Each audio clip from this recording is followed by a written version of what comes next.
September 20th, 2023. And we're starting at 6:13 p.m. And we will start with the roll call.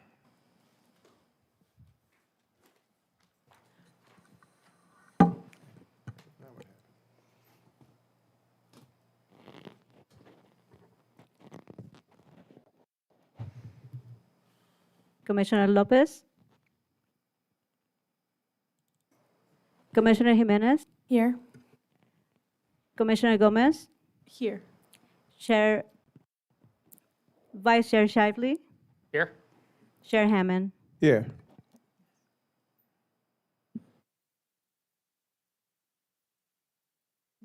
Thank you very much. We move on to the Pledge of Allegiance, and in place of Commissioner Lopez, we'll have Commissioner Jimenez lead us. Please stand.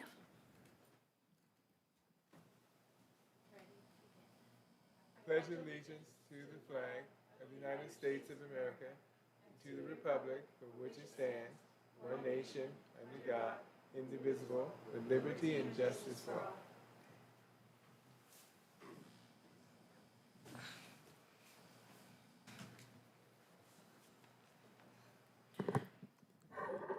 Seeing that there is item 4, a presentation, we don't have a presentation that I know of. I'm going to take a departure, and we have a sitting-in city attorney, and I'd like him to just introduce himself.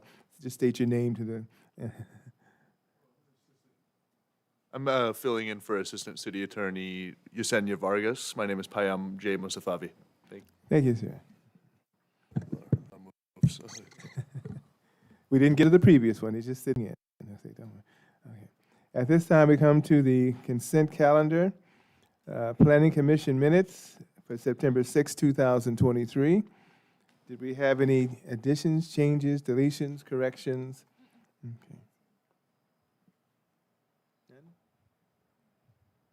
Okay, at this time, we open it up for public comment on the consent calendar. If anyone would like to speak on this item, the consent calendar, you're welcome to come forward.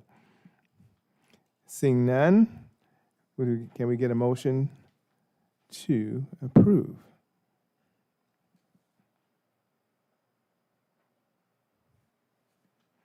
Anyone?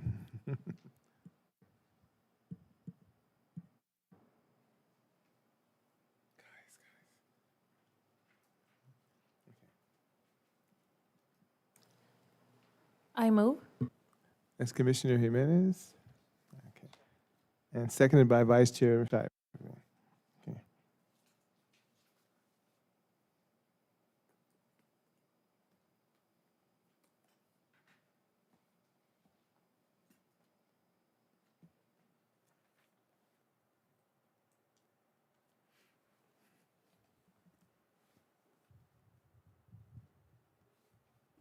Commissioner Jimenez?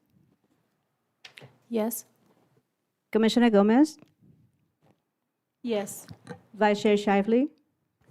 Yes. Chair Hammond? Yes.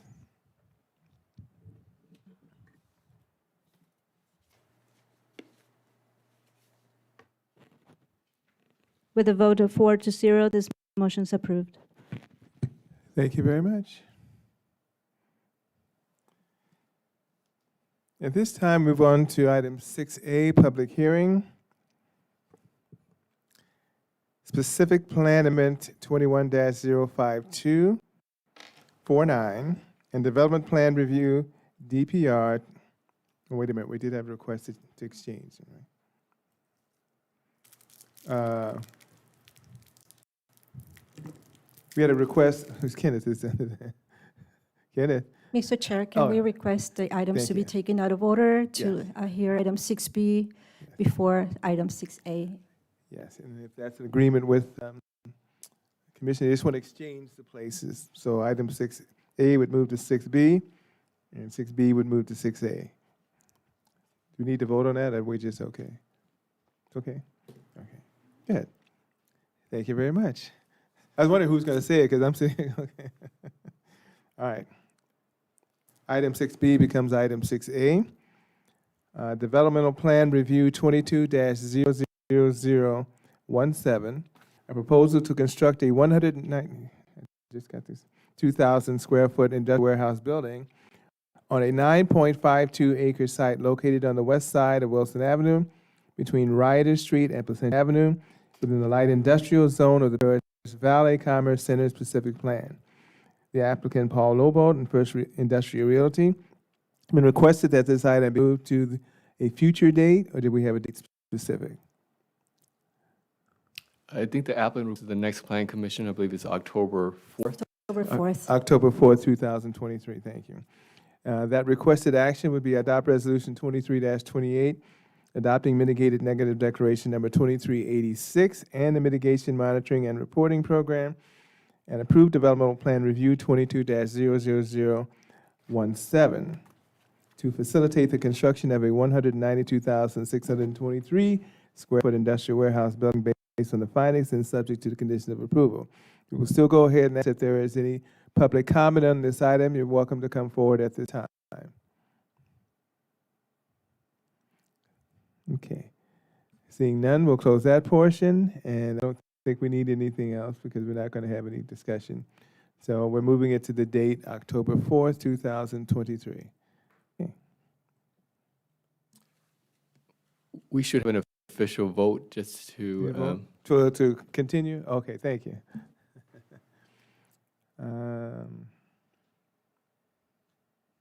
Okay. We need a motion to continue this item to October 4, 2023. I'll make a motion.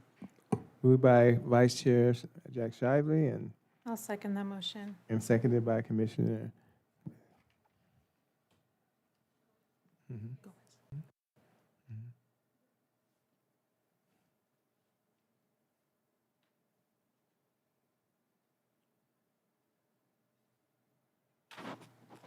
Commissioner Jimenez, Yes?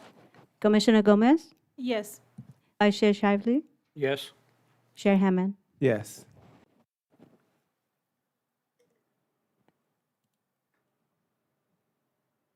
With a vote of 4-0, this motion is approved.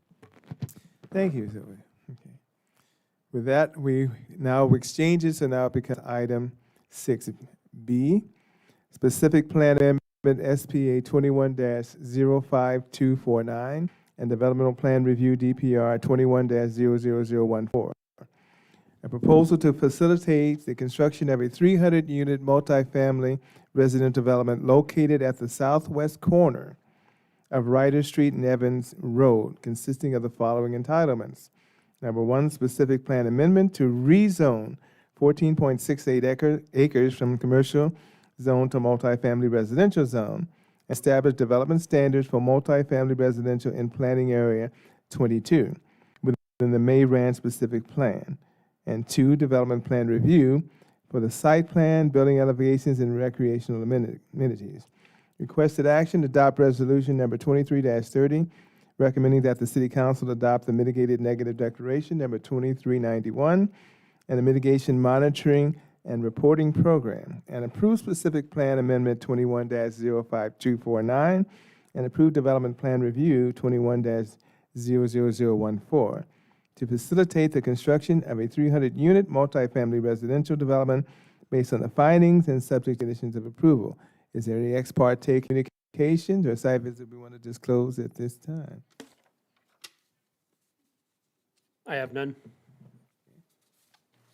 I actually live in this specific area, so I go by there every day. Okay. Also drive by there every single day, at Oh, least yeah. twice a day. Yeah. Yeah, I've done a site visit in that area. Okay. We did receive, and I don't know if I should do this now, I'll do it now anyway. To the Planning Commission, applicant's representative Ray Hussey is from September 20, 2023. It is regarding item 6A, and I'll bring that up during the public comment. But we did receive a letter.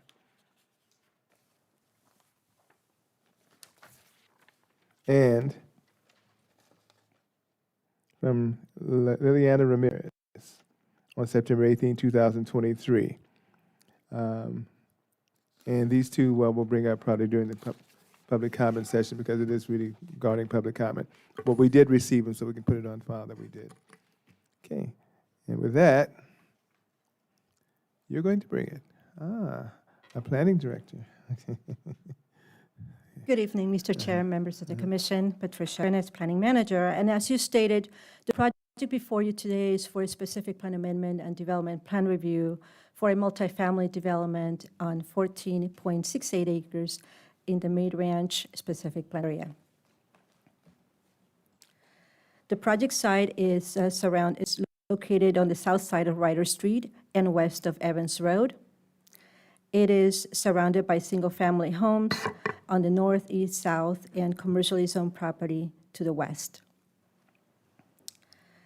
The property is in the planning area 22 of the Maid Ranch specific plan, and it's zoned commercial. This is a photo of the site viewed from Ryder Street facing south, and this is viewed from Evans Road facing west.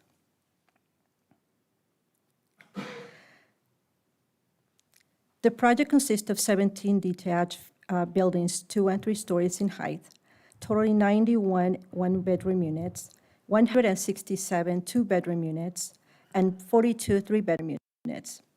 The development is served by a total of 300 covered parking spaces and 203 uncovered parking spaces.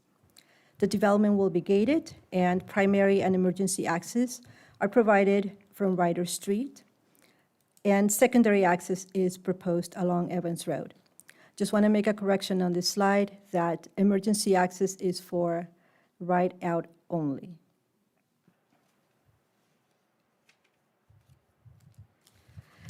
This slide shows the amenities that are proposed as part of the project. Our amenities are centrally located for the enjoyment of the residents of this development and include outdoor pool and spa areas, a 5,445 square foot community clubhouse and lease office, and a 3,024 square foot fitness center.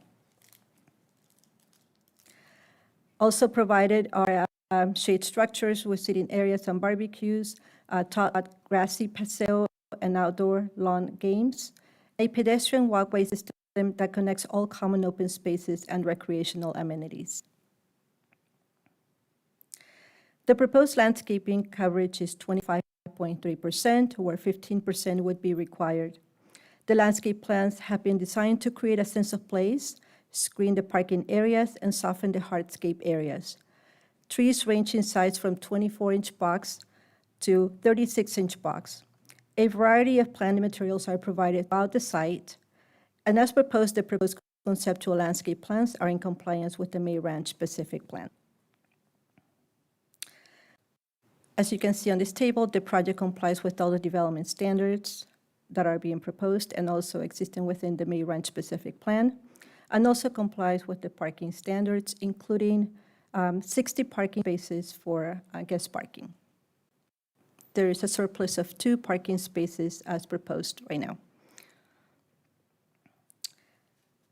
The proposed building elevations reflect a modern architectural theme and contemporary design elements consisting of symmetrical and asymmetrical forms to create vertical and horizontal variations on the elevations. The residential buildings have been placed as far as 95 feet from the closest residences to the south for privacy purposes. And here are some views of the elevations.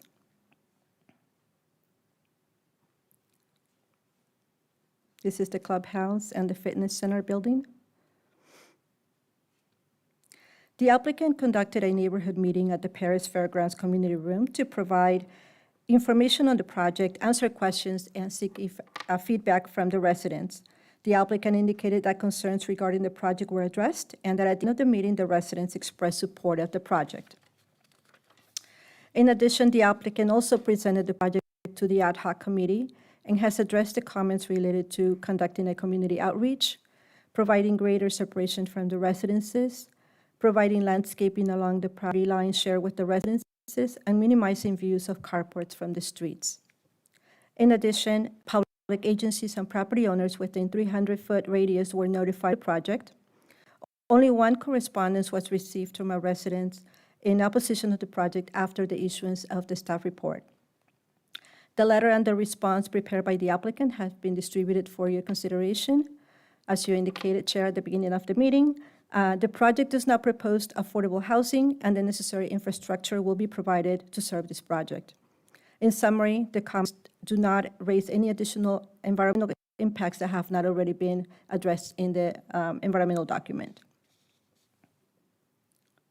With that, staff recommends that adoption of Resolution 2330, recommending that the City Council adopt mitigated NIF Declaration 2391 and approve the specific plan amendment and the development plan review based on the findings subject to the conditions of approval.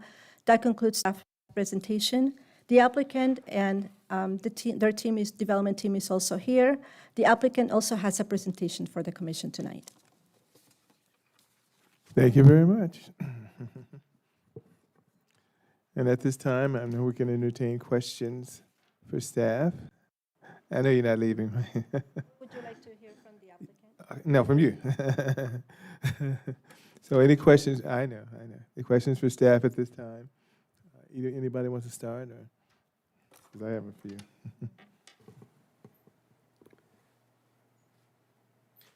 I'll get the ball rolling. Thank you, Patricia, for Of course. the presentation today. Did you have any, did staff have any concerns regarding the project, just off the bat, anything that we should know that staff mentioned to the applicant? No, the applicant has addressed all of the concerns that we could have had, including landscaping, ensuring that there's adequate parking, providing enough separation from the residences to the south. We also recommend that the applicant have a neighborhood meeting or a community outreach to get feedback from the community, and that was done by the applicant as well. Okay, our last meeting, we just went over the new, I guess, the plan, the recommendations for multi-housing, which was included in that presentation. Do you feel that this reflects the new recommendations that were given at that time? I feel it does. This project came before the residential guidelines obviously were presented to the commission.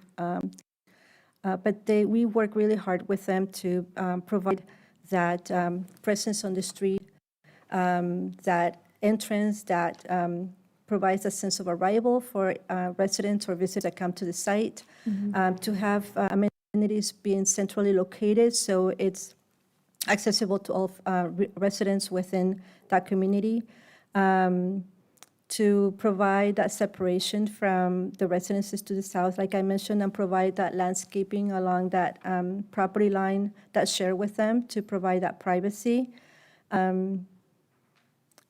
They have provided a number of amenities that are consistent with what we would require with this size of multifamily development. And they're also securing the site. There is a fence and gates that are proposed to secure the site, which is something that we discussed at the last meeting, and that was important to the Commission for Multifamily Development.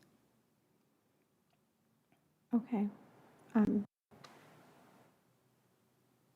Okay, I'll let someone else go. Thank you.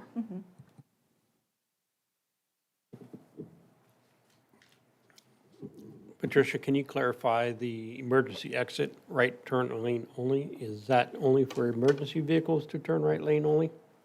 Or is Correct. it looking for the residents to be able to use that emergency lane to turn right lane only?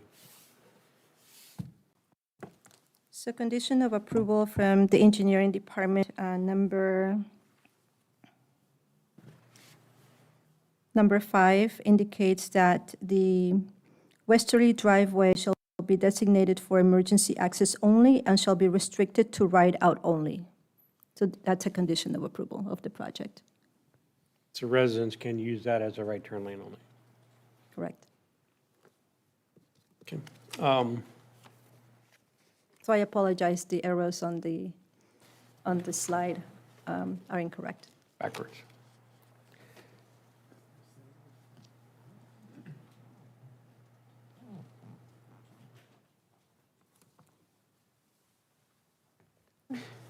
During the ad hoc meeting, I don't recall the buildings appearing this way. I think they were a little bit different from what we saw at the ad hoc meeting.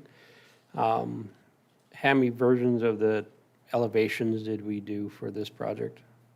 Did you guys work with for this project? Yes, I think based on the ad hoc, they made those changes. So that was requested of the Planning Commission ad hoc committee.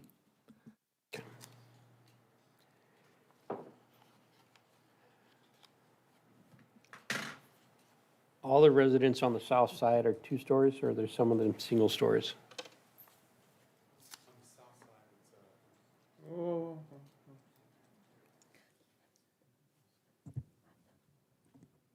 We gotta hear you, sir. I don't have a definitive answer if they're 2 stories or 1 story. It's a subdivision, so I imagine there are 2 stories and single story mixed in. It appears most of them are 2 stories. Yep.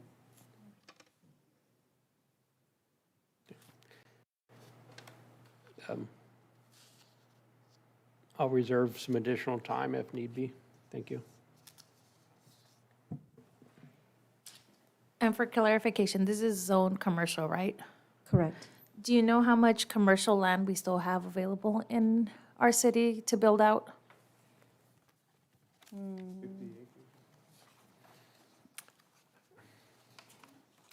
Let me, let me check that, but this property is owned by the May Ranch family. They also own some commercial land on Ramona Expressway and Evans on both sides of those frontages, but I can check quickly on the PVCC what's the remaining. Give me a moment, I'll get a response for you. Okay, thank you. And was there a discussion about making this a mixed use at any time for commercial and multifamily? That discussion was brought up. We can ask the applicant, but I think the conclusion was that it was difficult to get a mixed use in an area that was surrounded mostly by single family. Okay, thank you. Okay. I'll get the ball rolling. I'm probably going to produce some more questions after this.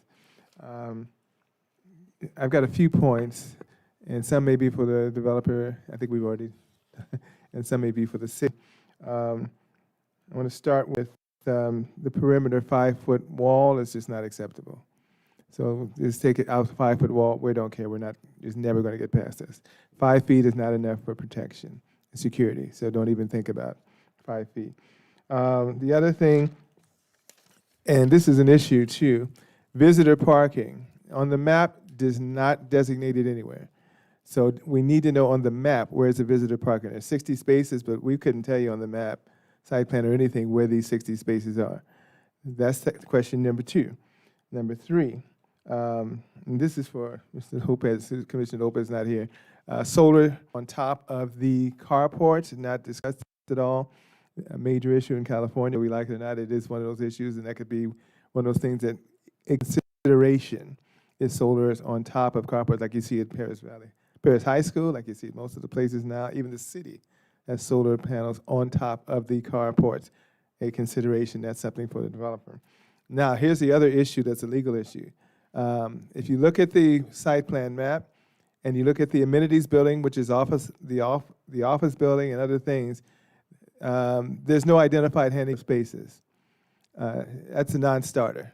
I've dealt with ADA, and we're not even going to get past here without some identification where that's supposed to be. If people are going to have public amenities and things like that, they're going to have handicap spaces clearly designated. It's not even in the city.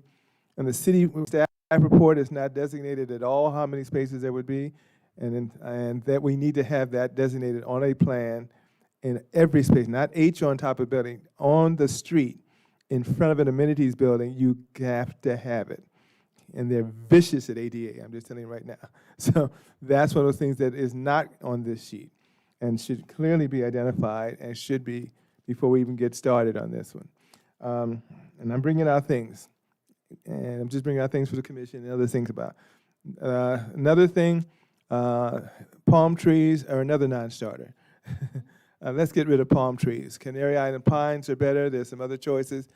And we've said this to previous developers, so we're being consistent. Palm trees don't even fit in this at all. So palm trees Canary Island pine is just one type, and they're very drought resistant and very low maintenance. So that, I don't know why you guys keep putting this on these. And your entrance is more elegant when you have it in Canary, there's Italian. So that's just a landscaping thing. I think the entrance that's proposed, the city, where they leave, if you look at the map, they're coming in, coming out. The gate, I'm assuming, is much farther up. Now, if you're going to have visitor parking based on the standards we talk about, we're going to have an issue because we don't even know where the visitor parking is. So either the gate has to be moved back, or you're going to have to shut off going to areas for security purposes, going east and going west. So how are we going to deal with that issue? You have to have visitor parking. And if you're going to have open gates and anyone park anywhere you want, good luck with security. So that is one of those issues that should have been brought up by the developer, and you've got to have spaces identified. And one of the new things, this is before the standards, and even before it gets to the council, but the idea is visitor parking needs to be identified. So if it's going to be in the front at the entrance, either we're going to do something. If that person can't come in through that box, they're going to have to be able to get out. So that's one of those things, is there's turning radius enough there, engineering question, for that person or persons not to be able to enter. Because if you have a box there and you're pushing buttons and that person's not there, they can't get in, you're going to have a stack of cars. So that's one of those questions that just needs to be answered. And I'm coming to step because I'm very detailed. Okay. And I think those are the issues right now that we need to address in general. So I think when you enter and leave this facility, they're going to turn right, they can turn left. But I'm not sure if there's a striped median on the middle of that Ryder Street. So I don't think you necessarily want them coming in and turning left from a striped median. There's going to either have to be the developer do a left turn lane there going from east to west, and something done so that they can do that. Coming out, turning left is not that super busy, but you guys live over there, you know what I do. It's busy. So coming out and going in, if you don't even have that lane, we got a real issue there. So, and I think that's just one of those things that we're just going to have to look at. Maybe the way it's addressed, but I've gone through quite a few points, and hopefully those are some things that we can just, from the city standpoint, and some of those things are developer questions, but especially with handicap markings, we need to see that, because we don't want to be guilty of that, not having them there. And if it's going to be, we say they have to be ADA, and I think ADA based on what? There's no parking. So we've got to have that issue addressed. Okay? So those are some points for fun. Anyone else have any other questions? Because I probably brought up a few things now. Commissioner Jimenez, I have an answer for you for the commercially property. Without the amendment, we have 68.8 acres. With the amendment, we would have a total of 54.12 acres of commercially zoned property. Thank you. Yeah, and that's just within the May Ranch specific plan, with another about 220 acres in the PVC specific plan, but that includes areas that has already been developed commercial too, so. Question on the lighting. It says, do we have a lot more lighting in those entry points? Because I saw that the reason for not having a lot of lighting through certain areas was to not distract from the neighbors, but the entryway and then that corner space, I didn't see that there was anything really bringing attention to those areas. We can certainly defer that question to the applicant and have him address that. And for condition number 5, we're talking about that emergency access right out only for passenger vehicles. I didn't see, and I can look to see how we're limiting that, so it's only a right turn. Yep. Good evening, Chair Hammond, Planning Commissioners. Commissioner Jimenez, is actually gated. That driveway would be gated, so it's not, and the emergency access, I think, would be just exiting or egressing from the site. Otherwise, it's not going to be open for public use. Okay, so I want to check, because I think Vice Chair Shively earlier asked if residents can turn right from there, and the answer was yes. I just wanted to clarify that that was for emergency vehicles only. Yeah, no, sorry if I misunderstood, it's emergency vehicles only. Okay. And condition number 5 specifically specifies that that's what it's for. Yeah, I didn't, it was kind of vague. Yeah, it was kind of vague. Yeah, typically you would have a Knox box for fire access and emergency access. Okay. Yeah, that's why I was asking, because condition number 5 was kind of vague, and I went back and read it. Okay. And I had, on the same line of having the solar panels, are any of these parkings equipped to be EV? I know that just seeing cars along the neighborhoods and park, do we have any EV? Are they going to be EV ready? We can ask clarification from the applicant, but I believe the California Building Code requires now to be a percentage to be EV-ready and a percentage to be EV stations. Okay, But we can get clarification from the applicant. that was it. Thank you. Thank you.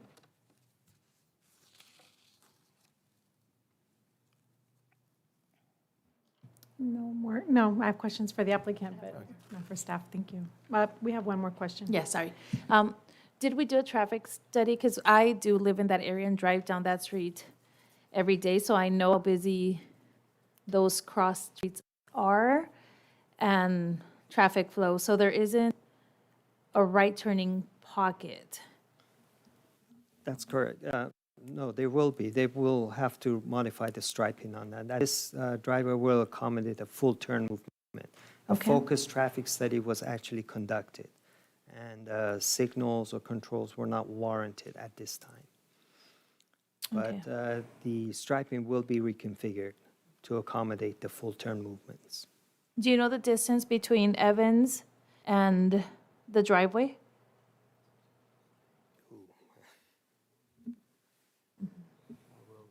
I think there is an exhibit, one of the Haven't it. conceptual, nothing in there. I don't have the information right now, but there's adequate spacing. And we did do a study, right? It's about 500 feet separation.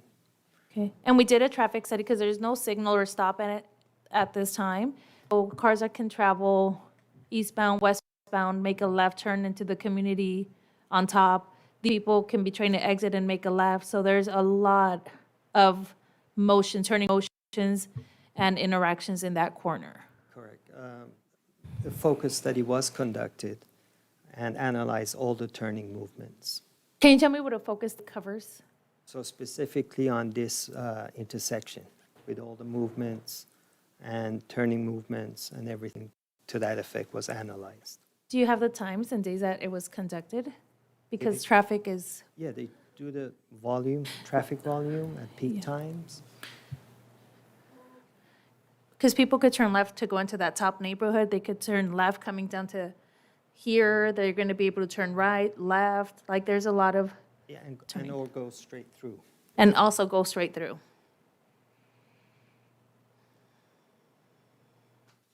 That's very concerning, especially when you have 300 and something houses and all these parking spaces, and if they're potentially all full.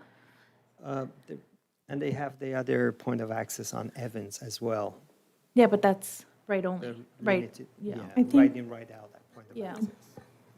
To add to Commissioner Jimenez, a very valid point. I wasn't sure which corner you were talking about, but I think I had mentioned in a separate meeting that we have, at this point, we have a lot of truck traffic. And so until we find a resolution, some kind of relief for that, we need to protect the pedestrians. And there's a lot of pedestrians there that will be tempted to cross, to go to the park, to go to they're not going to walk all the way down to that, what do you call? The crosswalk that's lit. They're not going to do that. It's a bike path. So I agree with that. I think we need to see something there.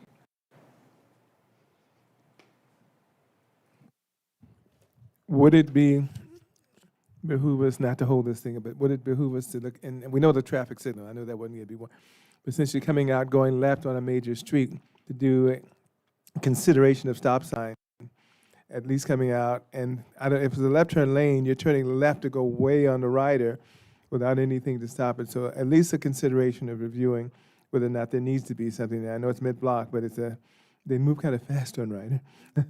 So at least consideration of, at least at minimum, looking at possibility of a stop signs there. Because if they're going to turn left here, they're going to change the scenery, but that's not the issue. It's coming out of the development, and 300 buildings does not mean 300. You may have 600 cars. So you always double it when you talk about vehicles. So there's going to be a lot of vehicles if this is approved, going in and out of there. The right end is not a problem. So much the left end is coming out, and you know they're going to go to Paris Boulevard. And this traffic signal stops is really good at that intersection because I've stopped there on a bicycle, didn't get old. But there's a lot of traffic at that intersection, so you know they're flying as they go west. So that's just a consideration, if nothing else. It's something to think about. Commissioner Hammond, if that's the Planning Commission's direction, we can add a condition that prior to issuance of any permit or grading permit, a study be done again to ensure that traffic is accommodated, turning maneuvers. Can we do something more? Because we've seen other areas in the city where we do the traffic study and there's still a lot of accidents. Not that I don't have faith in the traffic studies, but I feel like sometimes traffic studies cover the bare minimum, or they've been done during non-peak hours, or they don't analyze there's 600 cars and everybody might have the same start shift early in the morning, so everybody's trying to leave there at 7 o'clock in the morning. We do have guidelines to conduct traffic studies, and they typically analyze peak hours of travel. So, and then any warrants, you know, we would actually implement any type of control based on the warrants that are presented. There's no alternate, so we can make it a ride only, just because I drive by here at least twice a day. And we don't need another stop or another signal. That adds to the frustration and people driving recklessly because it can have the opposite effect of what we're desiring to do. So would it be possible to limit to ride out only on here? We can analyze that again Okay. before issuing any permit or grading permit. We can have that analyze all the turning movements again and see what the impacts are, and if there are any restrictions or any controls required, we can implement it at that time. Ride out only, yeah. Yes, I actually support that idea because the less traffic, the less mobility you give to the access, right? The more controlled the traffic is without having to add anything else. I mean, let's consider if we were to put in an actual commercial facility here or a shopping center, I'm sure we're going to add lights, right? I mean, We that should've. just, to me, We that would've. just sounds like, right? And the density is not going to be as much because you're going to have traffic coming in and out. But considering that you have 3-story buildings in this corner, and they're all 2-story buildings, you know, Chair Hammond pointed out that, you know, you're multiplying the use of these entrances and exits. So I agree with looking into, strongly suggesting that we look into a right in and a right out only. With that, I agree. And having an acceleration line, because going from 0, that people travel on that Yeah. road pretty fast. Deceleration. Yeah. Yeah, Yes. yeah, and driving that street every day, we really don't need another stop sign, because from the time I moved in here in 2000 and, oh my God, I don't even know, 10, to the long time ago, till now, we've seen an increase in traffic lights, and we haven't really seen a decrease in the off-roading vehicles and trucks and all the issues that we saw there, and we thought we were going to be preventing. Yeah, per commission direction, we can add a condition to that effect to analyze all turning movements. Yeah, I agree. I think there's one I talked about earlier, the one they just mentioned, and then also the third alternative is maybe least like is you'd have to put a U-turn at Evans and come back the other way. That means that's a whole third different thing, but if you're not going to have right in, there's only one other choice. They have to go up to Ramona. and residents may have a different mindset. So I'm just looking at alternatives. It may not be the most popular, but the Savick sign there is one. What they're talking about right out is another. And anything, I think of the convenience of those residents who are coming out of Arpins. They want quick in and out, and they want to take that turn. So that's just those things to look at is three potential things. Not saying I'd prove that one, but at least it's something to look at. Okay. Anything else for the city? We have some developer questions. All the three, excuse me, all the buildings along the south side are 3 stories, including the 2 by the fitness building, which is single story. I don't know. The residential buildings are 3-story, yes.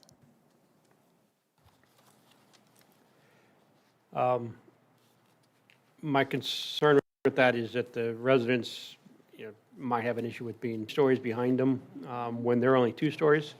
And then the two 3 stories that are creating the alleyway between the parking garages creates a huge tunnel. So I wonder if the applicant is willing to reduce the sizes of the 3-story units along the south side, or rearrange the quantity of 3 stories into a different location.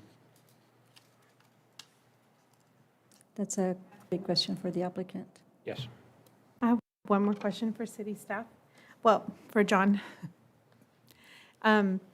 Considering that the request that we're asking for, the in and out on East Ryder Street, would it be possible to, instead of having the center divider be plain as it is, would it be possible to put in some kind of plants or landscape, even if it's very minimal, to enhance not only the look of the street, but also deter illegal turns and possibly jaywalking? The existing infrastructure doesn't have a raised landscape median, if that's what you're inquiring about. But if that's the commission's direction, we can condition the project to provide for raised landscape medians.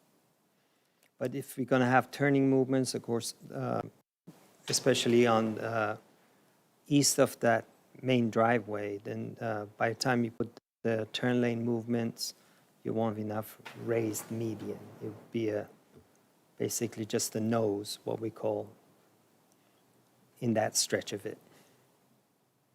Okay, but I'd like to see something to at least match Evan Road so that it's cohesive, that it all looks like it belongs. I mean, for future, if this were to be approved and it were to go through. It's to have that in mind, please. So, yeah, we can add a condition to that effect per commission's direction to provide for raised landscape median on Ryder Street. Because you even have the raised median on the industrial side when you go towards, Redlands and Johnson on that way. So I think just, it just looks a little bald to me, so we can work something in there, would be great.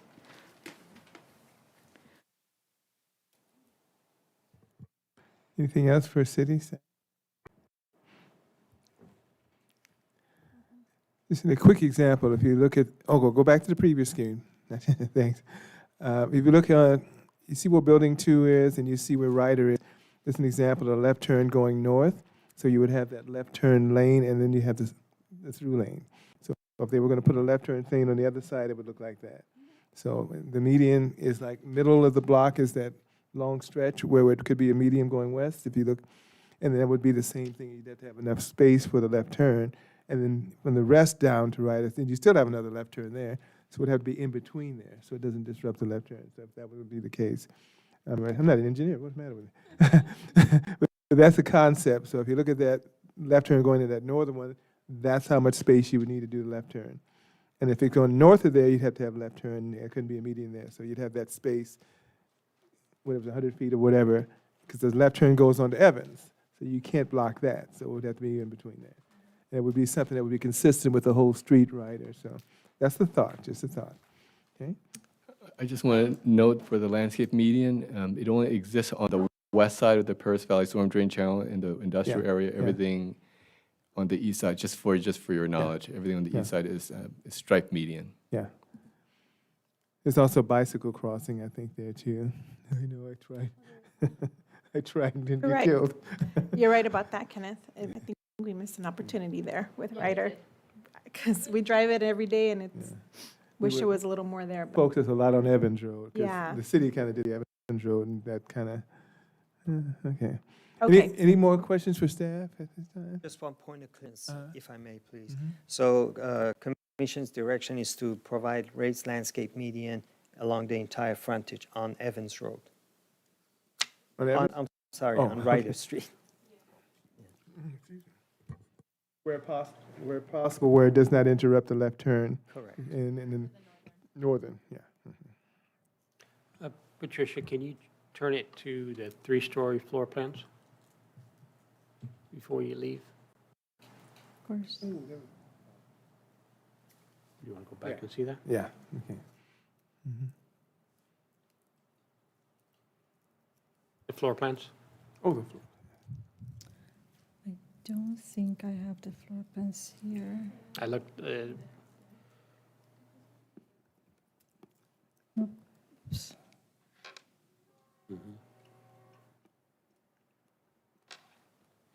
they were in the design package, but I don't, Yes. may not have. I just don't have them as part of the presentation. I Because apologize. one of the requirements from building safety is that the 3 stories have to have elevators. And I don't think the current layout provides that. I'll defer that question to the applicant.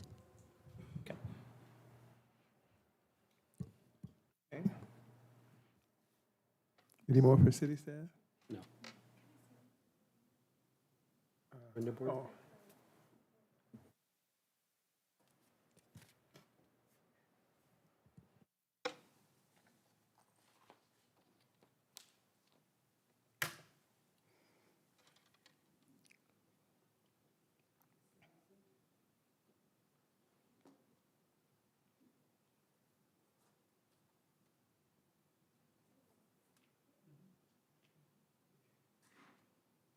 Thank you very much.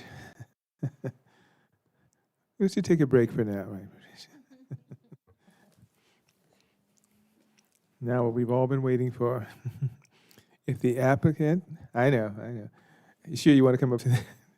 If the applicant would like to make a presentation, you got the floor. Just state your full name and spell your last name for us. Hi, good evening. My name is Katie Rounds, Rounds, and I'm with the Cadence Group here on behalf of the property owner. Good evening, Chair Hammond and Commissioners. As I said, is Katie Rounds with the Cadence Group. I'm here this evening on behalf of the May family. They are a long-term property owner of the undeveloped property located at the southwest corner of Ryder and Evans. We're excited to be here before you this evening to present our plans for our new gated apartment home community. We would like to thank city staff for their support on this project and partnership as we've been working with them for over 2 years on this now. I don't know if I know how to change slides, just click. All right. I'd like to quickly introduce the team that I have with me this evening. They will be available at the conclusion of this presentation to answer any of the questions, many of them traffic consultant, others that can answer your questions that you raised earlier. But I have the property owner, Brian Rosenstein, and Keith Geiger with me. I have our architect, Chris Williams, with TCA. I have our civil engineer, Michael Berdinke, with AdCan Engineering. I have our landscape architect, Jack Hayden, with C2 Collaborative. I have our environmental CEQA specialist, Ray Hussey, with End Planners. Our traffic engineer, Sandy Pan, with Translutions. Our noise engineer, Bill Maddox, with Urban Crossroads. And our specific plan specialist, David Leonard, with Advanced Planning. As this property owner has been a stakeholder in the Paris community for so long, I'd like to invite the family's representative, Brian Rosenstein, up to the podium really quickly, if that's allowed, just to brief share about the family history and their commitment to Paris. We do this with everybody, the torture. Just your full name and spell your last name for us, Sounds good. for our note-taking. Good evening, Chair, Commissioners. My name is Brian Rosenstein, Rosenstein. 60 years ago, my grandfather, David May, purchased the nearly 1,000 acres at Compass May Ranch. 30 years ago, he brought me here for the groundbreaking of the first May Ranch homes. He always wanted to see our remaining 90 acres, of which this project is a part, be developed to enhance May Ranch and the Paris community. 3 years ago, our team sat down and looked at this land and its location in May Ranch, and it was abundantly clear to us that this land would likely never be a commercial development, and given its location amongst the residential homes of May Ranch, it really shouldn't be. We decided to reach out to the Paris to gauge the community's need and desire for high-quality multifamily rental units. It was apparent that this was something the city and community wanted and needed. I used to be a planning commissioner and chair, and I incorporated that experience into numerous aspects of this project. You will hear and see many of those considerations tonight. We designed this project to try and enhance the May Ranch aesthetic with a more contemporary look while at the same time being sensitive to the neighbors and the neighborhood. Our primary concern was to have the least possible impact on the neighboring homes, especially those closest to the property. It is an honor and a privilege to be here tonight to present our project to you for your consideration. As someone who has sat where you sit tonight, I have a deep appreciation for the role you have and the work that you and the planning staff do. I want to thank you on behalf of the May family, our entire family, which is large, for your time and consideration and hard work. And we look forward to fielding your questions and hopefully addressing all of your concerns. Thank you. Okay, thank you. And on this map in front of you, before I move into the next slide, there was a question about remaining commercial land. The May family will continue to have ownership in what I've highlighted in yellow, which actually totals 70 gross acres of commercial land. The red parcel being the one that's in question this evening for rezoning from commercial to residential. As Brian mentioned, this project is located in the May Ranch specific plan in Planning Area 22, which is currently designated for commercial use. When the plan was originally designed, it was believed that this parcel would serve best as a commercial use. However, after the specific plan came to life in the late 1980s and then later revised in the early 2000s, the build out of neighborhoods and changes made to the plan no longer support this property as a commercial use, given its placement in the middle of an established residential neighborhood. With the conversion of this property from commercial to residential, the May family will still retain approximately 70 acres of commercially zoned property in the specific plan area in locations much better suited for commercial use, which they intend to develop in the future once there are enough rooftops to support those future retail tenants. The approval of this residential project accelerates the development timeline for those commercial projects.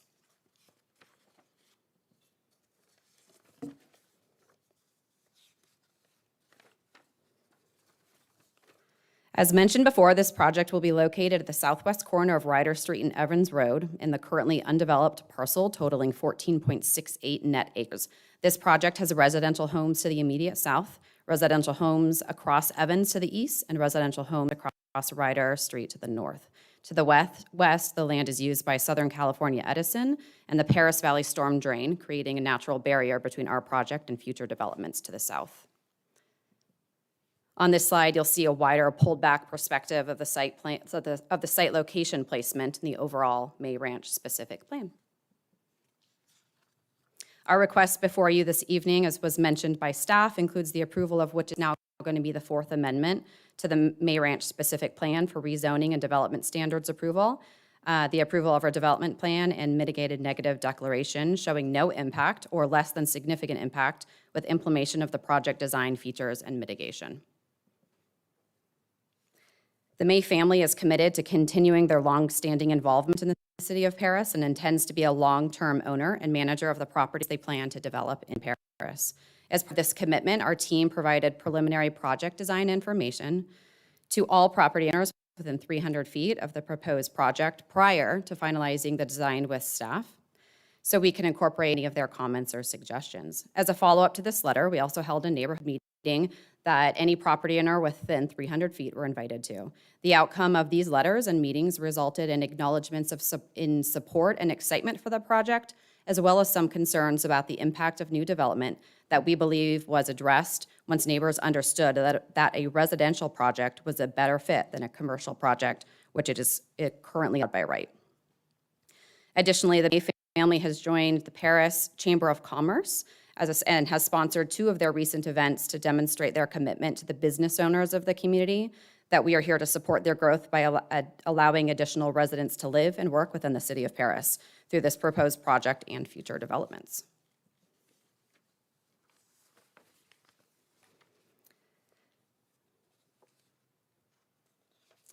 It's like I've repeated, there it is.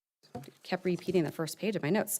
The proposed site plan has a main entry central to the project arriving on a grand recreation and community building.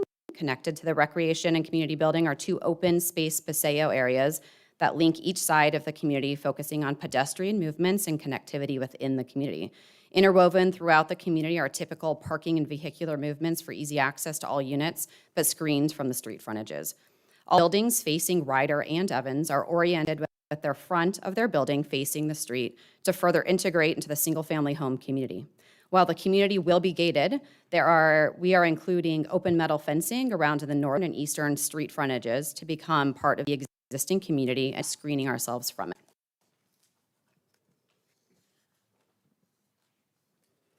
Vehicular access is being proposed at 3 locations, and I did want to clarify a misunderstanding on one of the turning points. The primary residence entry will be at the center of the proposed project along Ryder Street with a full turning movement and modified left-hand turn pocket within Ryder to accommodate the cars entering the project. There will be a right-hand exit only to the west of the main drive along Ryder, which is intended for residents, along with the full emergency vehicle access in that same location. The secondary resident entry along Evans will be limited to right in, right out due to the existing raised median. So hopefully that clarifies. The secondary entry on Ryder is a right out for residents only. They cannot enter there, they can only exit. The entry will be for emergency vehicles only via a Knox box. These turning movements, along with the new traffic generated by this proposed project, have both been carefully studied by a professional traffic engineer and peer-reviewed by the city's traffic engineer. And I want to note, I know there's a lot of conversation about traffic and turning movements.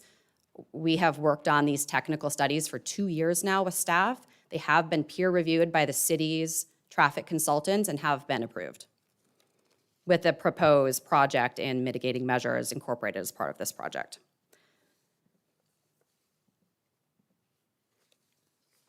For amenities, our proposed community goes above and beyond the minimum requirements for amenities and outdoor spaces. Some of these amenities are highlighted here on this slide.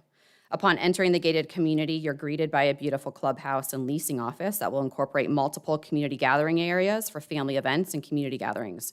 The clubhouse will also include a fitness center, lounge, and secure mail package delivery room. Adjacent to the clubhouse will be access to the outdoor paseo areas and community pool. Our community will provide approximately 161,000 square feet of open common space, with only 45,000 square feet being required by current code, and a lot coverage of 27%, with 50% being allowed.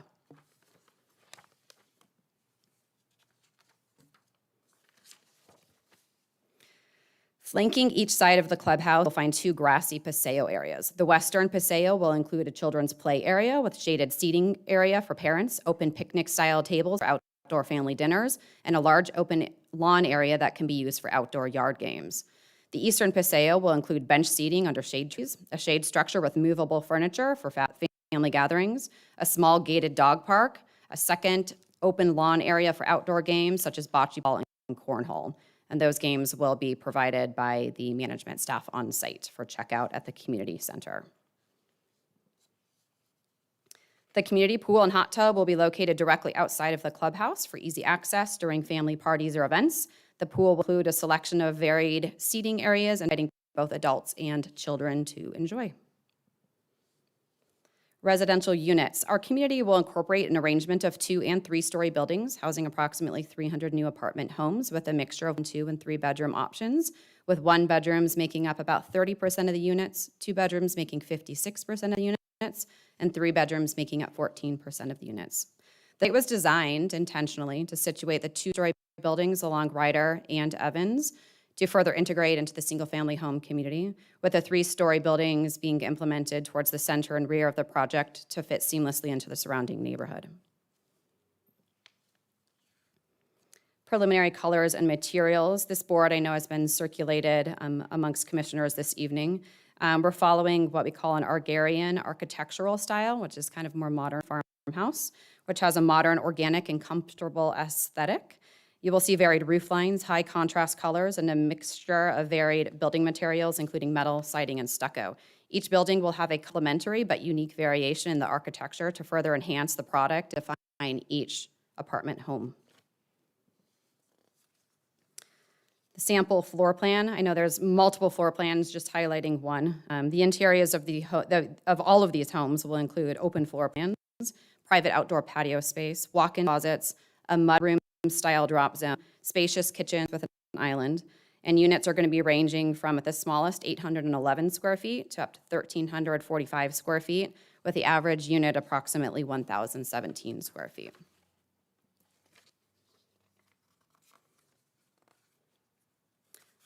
Parking. Our community is going to offer a combination of both garages, carport, and open parking stalls. Garages will not be connected to the units internally, making them available to any resident wanting to include them in their housing option. Carports are all going to include solar as a part of the Cal Green Building Code requirement. This project will be required to include solar, so we have a solar consultant on our team, and we're assuming that we're going to be using 100% of the carport spaces for solar. Guest parking is going to be available via the open parking stalls, which we're going to have 203 guest or open overflow parking spaces. Those on this site plan being more preliminary and conceptual in nature, the way that it's drawn doesn't have those specific ADA notings and guest parking noting. But we will, I can guarantee you, comply with building code. We'll have all the ADA compliance needed for the amenity buildings and each individual unit in terms of parking and accessibility for those single bottom level units. So with 638 total parking being provided and 636 being required. So we're not asking for any reduction or deviation in that. Landscape palette. The proposed landscape palette includes a generous assortment of colorful street trees, vertical accent trees throughout the property, palms lining the main drive, which sounds like we might be striking this evening, shrubs and ground cover throughout the community. With a 25% landscape coverage, our community is exceeding the required 15% coverage, allowing larger green areas and more opportunities for shaded grass areas for our residents to enjoy. That is the conclusion of my presentation. I'm available to answer any questions. I took notes of the ones that you had asked previously to staff. I don't know if you want to repeat those or have me start answering them or what the preference is, but if we also need to call up any of our technical study consultants, they are here and available as well. So just let me know how you want to do that. Thank you very much. And we can start. We're going to have questions, guarantee. Whoever would Happy like to answer them. Before well, I guess it's more like a comment with the question to it, but thank you for your presentation. Really appreciate it. And I've been in the May Ranch area since 2004, and I'm a proud owner of my second home there. So, we bought our first home there, and our children grew out of it, and we had to get another one. We're still in the same area because we really like it there. I wanted to ask a quick question regarding the theme of, you mentioned that we do have the palette board here. What's the theme of because I look at this and I'm thinking I'm in Oregon with the siding throughout and the 3-story building. So can you tell us a little bit more about the inspiration for this elevation? Or Inspiration might need to be answered by the architect, but it's an Argarian kind of style architecture, which is, it kind of has like the pitched roof lines, varied flat pitched roof lines, varied, it's kind of like a modern farmhouse type of style. We wanted an updated, elevated look at this project that also we felt like still complemented the neighborhood and wasn't ultra modern that was contrasting, but something that was still comfortable and inviting that we thought would suit well in the neighborhood. Everything from the siding, I don't know that we have any homes in the area with this kind of siding. I don't know if compliment's the word that I would use to pair the fact that it's so different from what we have right now. I would like to see something a little more modern, but not to this extent to where it actually, it pops out in a very uncomplimentary way, if that's even a word. I could see this building definitely in a more downtown area. However, it's just, I'm not sure if the applicant would consider, actually at this point with everything that I've seen and heard, I think I would definitely I don't know if it's too premature, but I'd definitely consider this to go to an ad hoc meeting and just talk about all of the points that we have discussed up to this point. But for me, there's so many questions. I think that's really what I need to say, other than I don't have any other questions right now. So you have a concern about the building materials that we're using not complementing the neighborhood? Yes, well, yes. On top of all of the other concerns that we've already mentioned here, I think the first thing that really popped out was the design and what the inspiration was for it, because being that this is a May family building, it's really different than what's already there. And even the more newer buildings that are coming in, you would think that even it would complement the newer ones that are coming in, but it just doesn't. So that's why I'm wondering if there was another rendering that you may have that would complement what we have already. Is it possible for your architect to come up and give a presentation for his design of the Yeah, absolutely. buildings?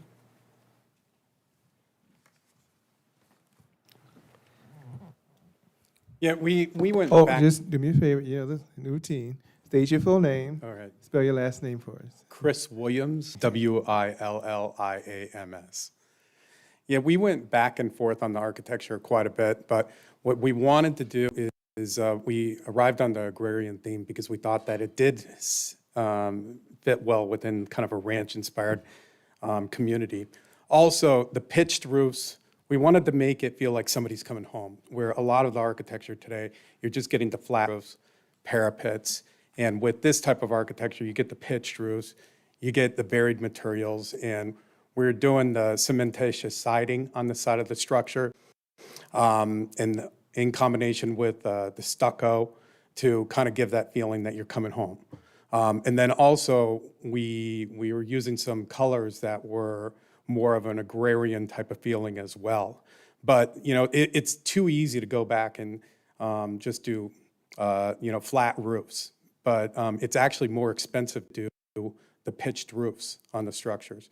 And we wanted to give that feeling a little bit more like it's a house instead of an apartment complex.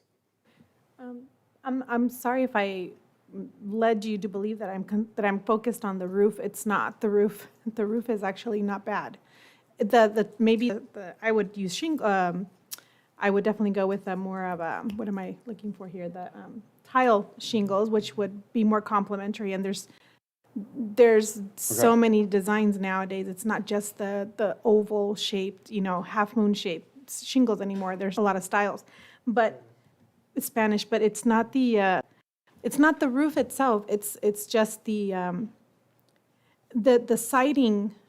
Because my focus goes to the siding. As much as I appreciate the architecture, it's actually a really nice building. It's just that the siding does not give it an elevated look. It gives it more of a simplified look, for a lack of better terms. Okay. Yeah, there's different ways that we could treat it too. And we could look at the siding and maybe do a different type of material.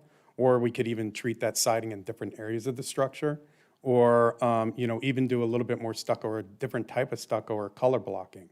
There's always ways to go ahead and do something like that. Do you see that the tan building right there in between on the lower half of the It's kind of in the picture? background. That looks like a warehouse to me. Yeah, I mean, I guess that you're not seeing the entire elevation there because we're mixing the flat roofs along with the pitched roofs. Right. So we wanted to get that varied architecture.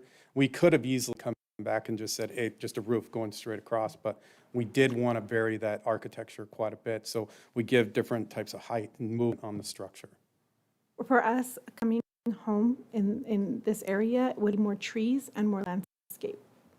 That's what coming home to us is, and that's what we've been, I guess you could say, we've been fighting for a lot here lately, especially with the last 3 years. This could be my third year on the Planning Commission. And so I hope you can see what we see. I think Keith wants to mention something in terms of the landscaping. I just wanted to point back that we are providing 25% landscaping when we're only required to do 15. We're providing 160,000 square feet of open space. And we're only required to do 45. So we could have done so much more building on this project and chose not to because we really wanted to stay with that single family home feel that has more open space and trees and lush landscaping. So we do believe we're meeting that same objective. I'll let Keith mention, I think, some of the background on how we arrived to this architecture. Okay. Hello, Keith Geiger, Geiger. Yes, so thank you. And I think when you look at these elevations, if you're talking about landscaping, they're not going to accurately reflect what you're going to see from the street at this moment. As Katie mentioned, we're over landscaped according to codes. There's going to be more than what you're seeing here, but this is supposed to be an elevation to look at the building from the street view and highlight the building so that you can see those finished materials. And what I wanted to point out is that we had a challenge. As mentioned before, we kept the two-story level of the single family to try to blend already there with the lower heights. But challenge with just matching the neighborhoods, as you mentioned, you've been in your home since 2005. That KB home development that Brian's grandfather was involved in is, at this point, almost 20 years old. If we match that exactly, 20 years from now, our apartment buildings are going to match a 40-year-old aesthetic. So we are kind of in between trying to bridge an older generation with a new generation and kind of blend the two. And if you're saying that you don't think we met that, we're obviously open to changing things. I would appreciate if we don't move towards an ad hoc just yet, because a lot of the questions that you guys brought up are addressed in the materials and everyone that we had invited tonight. But I will say that dialing it back or changing it, we're open to that. In fact, the materials that we spent on the siding and the things that you've seen are typically more expensive.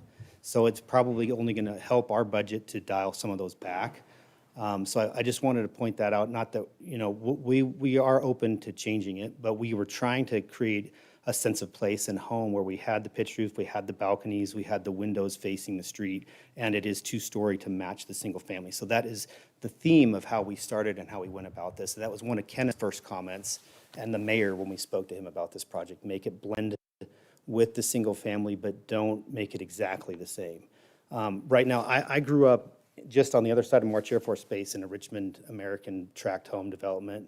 My mother lives in Sun City, so I'm familiar. I think we're in a difficult position where what we're offering isn't currently in the city, and we're trying to create something new. So, TCA has a huge portfolio of working with projects like this, and we're open to doing it. We want to make it look as good as you want to drive by it every day. But like I said, I would just appreciate giving us the opportunity to hear out some of these questions, like the ADA and the those are all things by code. The solar, we're doing all of those things. We didn't have an opportunity while you guys were speaking, but trust me, we've thought about all these things and they're addressed. Thank you for answering, giving us your answer for that, and we really appreciate it. I understand where you're coming from. I think, I guess what we can base it on, and as an example, are the new homes that are coming in. And those homes are not they're not the 20-year-old homes, and they're not as I guess it's not as advanced or, modern as this scale, at the scale. And so they're actually they're in that in-between where they're really nice architecture. The homes are really nice, the Pulte homes, and then the Stratford Ranch. they're, north of us. And they're actually, they do look more modern, they do look nicer. They do bring that modern look. If you guys want to share those with us, sure, we would take that into consideration. We want to do the right project. You guys mentioned earlier about mixed use, and we know we are trying to develop everything on Ramon Expressway, and you'd be surprised, we're trying to go after anchor stores and grocery stores, the retail is hardly even there. So trying to lease out this location is not going to happen. Retailers don't want to go to this spot. So we feel this is the best use for this, and we want to do the right project for it. And you can imagine what we would come up with if we were forced to just do some type of retail on that strip there. It wouldn't make sense. And we really want to build the right thing, because as Katie mentioned and Brian mentioned, we're long-term partners with Paris. We're still developing those other 60 acres. And we believe in doing a cohesive project. We're not trying to sell this, we're managing it. That's what we do as a company. We stick with the project. So we're open to looking at other elevations from Stratford Ranch. I've talked to them and I know what they're doing. I haven't seen some of the finishes. But this is where we're at now, and this is why we're trying to get it switched from the current specific plan for this site to this. I have more questions, but I'd like to open it up for my colleagues up here as well. I think one of the materials that don't fit within the community are the cementitious panels. It's probably rarely used in the May Ranch community. I don't want to say it's not, but I'm sure it's probably not one of the materials that are in abundant use in the area. And I think the concept, I understand the concept. It's a new concept that's not in the May Ranch area, but I think for it to be a little bit more cohesive into the community, I think it needs just a little bit more of a rendition and revision. I think the material of stucco is somewhat limited in material palettes, at least kind of what I saw in some of the elevations. It looks like you're using a cementitious panel in a horizontal fashion and vertical fashion to kind of create two different distinct appearances in the material, kind of creating some of a farmhouse look as well. And I believe that's what the agrarian kind of look is, a little bit agriculture, a little bit farm community. I can definitely see the appearance of the farm being appearance in there. I think it just needs a little bit more, one more going through to be more successful within the community. And then I do have a concern with some of the 3 stories looking into the backyards of the other residences behind it on the outside. That is a concern of mine. And again, there's also that issue of, for 3-story units, having to have elevators in there as well. I'm not sure how you're going to address that in the current floor plan layout that you do have. Certainly. So the 3-story, I'll flip back, if I can figure out how to go back to the site plan. The 3-story buildings were located, there we go. So back here, we provided a buffer. So we have I think it's a 15 to 20 foot, it doesn't appear that here, but we looked at the measurement when we were sitting down. There's a 15 to 20 foot landscape buffer that's in between the residential homes to our south and this landscape area. We thought it best to provide as much separation between those single-family homes and the beginning of the building. I'd also like to point out that these homes in this area range from 5 to 9 feet above grade. So our development is lower. So I don't want to say that a 3-story project back there is equivalent to a 2-story, but it gets close. So they are much higher in elevation than we are. It's quite the hill there. So as we planned through this and with staff support and direction, they wanted to see the 2-story buildings along the street frontages and the 3 stories tucked behind. we can certainly swap that if the commission's preference is to have the 3-story along the street and the 2-story back by the single-family home. That probably wouldn't be an issue for us necessarily to massage and adjust on our plan. But we did put a lot of thought and effort into minimizing that impact, those single-family homes behind us, and those view corridors and visibility into their yards. And so I don't know what the total distance is from the building to their property line, but Yeah, just to give a couple statistics on it. So the 2 buildings that you see up there that are 3-story, that are parallel to the single family, those are 100+ feet away, about 105 feet away from the back of the single family residences to the back of their elevation. And then the 2 buildings that are perpendicular to the single family are 50 feet away. And Katie mentioned that they're 5 to 9 feet below, but that's not also including the wall that's back there as well. That's about 6 feet tall. So it's like they're only looking at a 2-story building that's separated from them 50 to 100 feet away. It'd be great if there was a section through the property to kind of see the relation between that and the residents behind.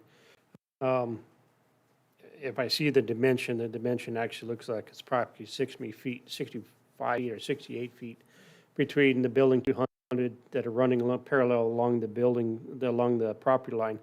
And then perhaps the 2 buildings that are running perpendicular to it might be 30 feet or so away from it. So Yeah, the way that I calculate it is that you've got the back of the single-family residence, and then you've got their backyard, and then you've got the width of a landscape buffer, a parking space that's 18 feet, 26-foot drive out, 18 feet, and another 12 feet to the building, which adds up to over 100 feet for those parallel. So you're kind of getting it from building to building. Yeah, building to building, that's Okay. right.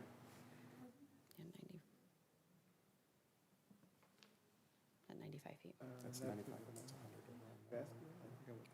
Oh, yeah, it's 95 feet. Okay. Yeah. And then to the comment about the elevators, this is a garden-style, 3-story garden-style project. We don't trigger elevators. Once we go to a 4th story, we trigger elevators, and so it was intentional, again, not to go to that 4th story to have to incorporate elevators. So, again, everything that we are designing, from elevators to parking stalls to ground floor units, will all be compliant with the ADA requirements, which elevators is part of that. And one note on that is that the elevators within the, Closer, yeah. Mike, to the mic. the elevators within the CBC and also ICC codes, they say that you don't have to have it for a 3-story building, and also a certain amount of square footage. So we are abiding by it with these buildings. So there's some exclusions in there that are not stated then. Based upon the CBC and IBC? Yeah. Yeah. Yeah, but we are abiding by it, and we can show you how we are. Okay. Okay.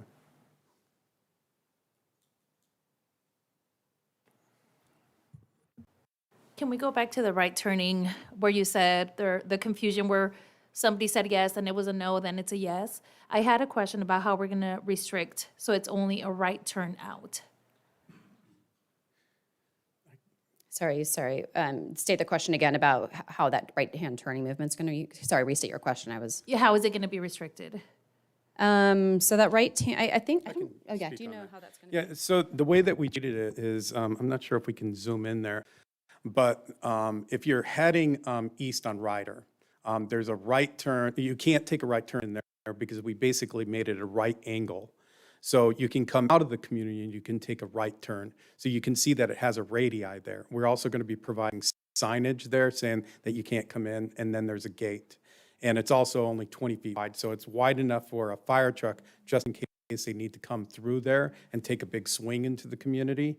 But somebody that's heading Ryder Avenue, they're not going to be able to easily turn in there. But And once they're- you're in that pocket, you can turn your left. And my question is, how are you gonna restrict so it is only a right turn? Only right turn, so, And we don't do signs. Let me preface my question with that. okay, well, there's one revision that we could make to this plan where we kind of bulb out that little area right over there, just restricting Yes. that traffic onto Ryder. And then people can't take a left at all, and we've done that on other communities. Yes. Yeah. Are these gates automated on this emergency gate? We haven't gotten into those details yet, but, we'd be abiding by the fire department's code to have them access into those gates. Yeah, normally there's a knock box for an emergency gate so that the fire department only will have access to open it, or the management company. But if it's going to be used as a Residential, what do you? pedestrian or a resident vehicle, exit, The goal is not for it to be resident access, so it would be a Knox box. We can put that stipulation in the conditions to be very more specific if that's the desire of the commission. is that what the applicant believes is not for residents, is only for, It's, the residence is for a right exit only, so leaving the property, turning right. The residents will not have the ability to enter into the property at this curb cut. That is for emergency vehicles only. so I believe that's contradicting what you're saying, Kenneth? Yeah, and the exit for the resident on the property, because of it's automatic for them to leave. The fire department, whether it's a keyed lockbox or if it's, automatically detects that they're coming in, we would have that equipment set up for them per their fire code requirements. My concern is if it was automated, anybody coming back in, and I mean, we've all been to apartment buildings, you see somebody jump in and you wait and then you sneak in. Is it gonna be triggered, so it's only triggered from the inside coming out and not outside coming in? Correct. And the timing, or moving even that gate further back so that a vehicle can completely exit and be outside of those gates, so there's no risk, so it closes sooner rather than later. Because there is room, like if I move all the way to the right and I hold it open, somebody can squeeze in on my left. 'Cause Yeah, I will I trigger it guess open. if anyone's determined to try to squeeze in a gate, they'll probably do it at any of the gates, right? But, we'll have signs and, hopefully that doesn't happen. But, I think that there's adequate space there if you're about like a car leaving and then sitting there to be able to turn right. Again, it doesn't have a dimension on here, but that's looking like it's like 30 to 40 feet there. A car can sit there. Yeah, we like details, because we are very detailed, so like all those things with the ADA, perfect distances, we are very much about all those minute details, because we actually go through them. Yeah, and we will, when we get into like what we call like an engineer detailed drawing, we will do that. It just wasn't requested of us as part of this presentation. So, John, can you clarify what your intention was on this? Commissioners, yeah. So, there's adequate physical constraints as far as the gates. And as the applicant just stated, they're willing to actually reverse the westerly return of the driveway to negate any movement. However, as you mentioned, there may be cars or vehicles, autos, they want to sneak in, but they're making all the attempts to prevent that maneuver. And I think it's the timing. I have a friend, I forget where she lives, but a lot of her family's cars have gotten actually damaged because of the timing. So people know, like, you have to get through. And You have to again, put in the code and there's a time. the intent, again, for this driveway, for the egress is to distribute the traffic from exiting the site. So we have this driveway on Evans, the additional driveway as well, this one on Ryder and the additional one on Evans. So we can better distribute the traffic. And keep in mind too, the flow of traffic here, you would almost have to time perfectly when someone's leaving. And if we include a pork chop or a little triangle here, you'd almost have to time it perfectly and then do a U-turn backwards to get in that driveway, or stop right on Ryder and wait for someone to leave, but the traffic is still going. It'd be, There's no restriction, really. If I wanted to get in that left pocket and just wait because it is deep enough, I could just, people are patient. if you wanted to get in Yeah. the left turn pocket and wait Yeah. for someone to leave, and then you would turn right. and- No, because you could get in, once that gate is open, and if I'm on the, when we're looking at the left-hand side, Well, I think it's going to be discouraged because it's a 20-foot width in there. We had to provide that for fire, but also that's not a typical width for a street for a car to kind of race in next to another car. So there's going to be a car that's coming through that aisle, and they're basically going to be in the middle of that. And as they're coming out, that gate can shut behind them or start to shut. And if we needed to create a little bit of depth just for that one car length, we could pull it back another 5 feet if we don't already have that. So that's an easy change to do. or even 2 car lengths, because, if we're trying to distribute that egress, then we need a little bit more space. And we're not concerned about it being blocked in case there's an emergency. Most emergency ingress and egress are usually kept for that purpose, not multi-use. Yeah, I will say that these driveways, the turning movements, the stacking, were all very carefully studied by our professional traffic engineer and the city's traffic engineer who did a full peer review on all of this. So it wasn't just the traffic and the traffic flow, it's also every single curb cut. And so, as was mentioned by staff, this right out at this is critical in the sense that it helps distribute the traffic and puts less impact on that center main drive. So I do assure you that they're, the professionals have studied this and determined that the distances that we have provided are adequate. We're fine, if there's concern and, shifting it, making sure that the car is not being hit by it as they leave. Absolutely, we don't want that out either because that's just a management issue. So we'll design that to make sure that there's that adequate space and that doesn't happen. But if someone's trying to sit in a left-hand turn pocket and sneak into the project for whatever reason, they're likely going to sit and wait at the main drive aisle, but there's more people going in and out, and that's where they're going to sneak in. But, that's a management thing that we're going to have to manage. And I don't think that, redesigning anything at this is going to change that person's ability to sneak in. Yeah. No, and I believe you that experts went through it, but we have been on the commission long enough to catch mistakes. And because we live in the community, that's why we nitpick. So I believe you that it's in the reports.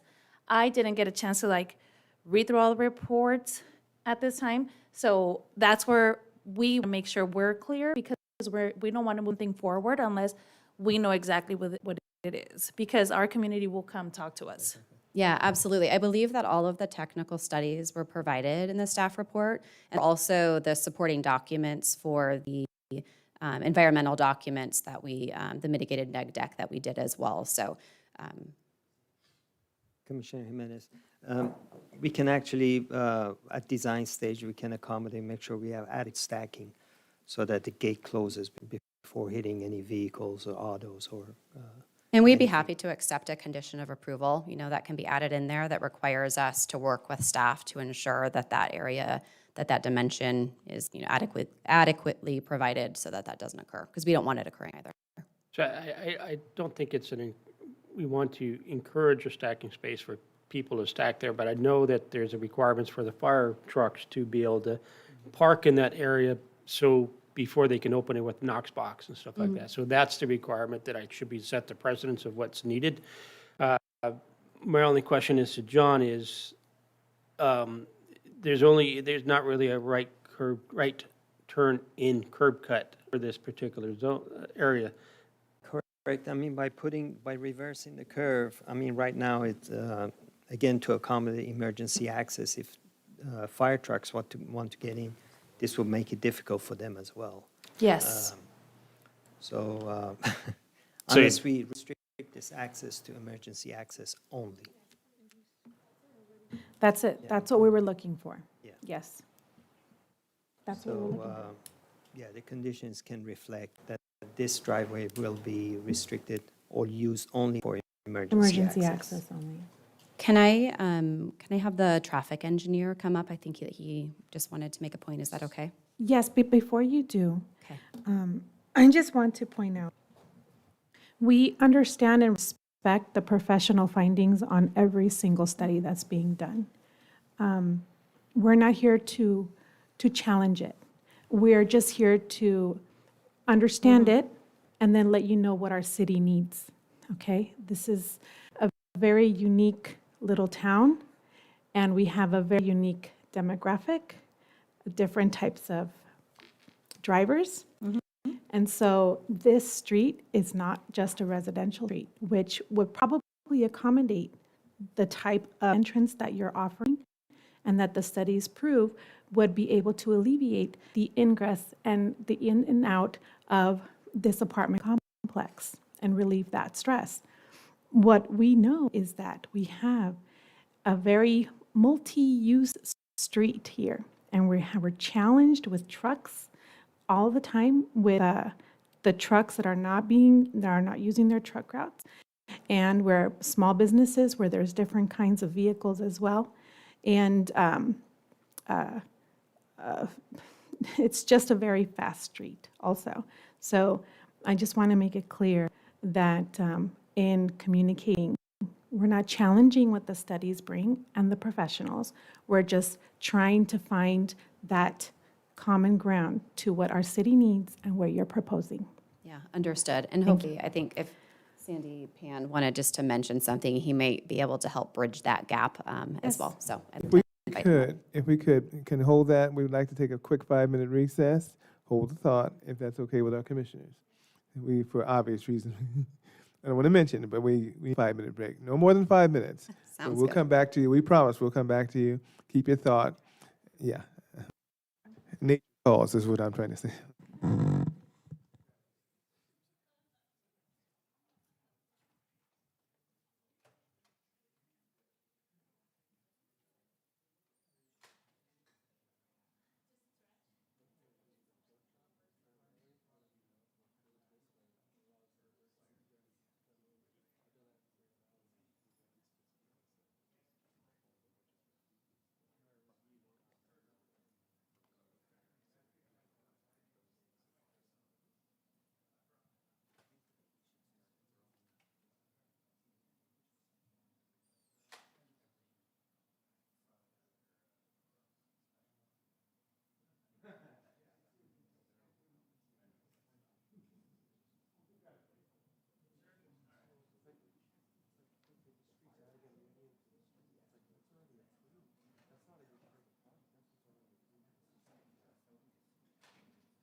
Okay, we're ready to reconvene the Planning Commission meeting at 7:57 PM, City of Paris, September 20th, 2023.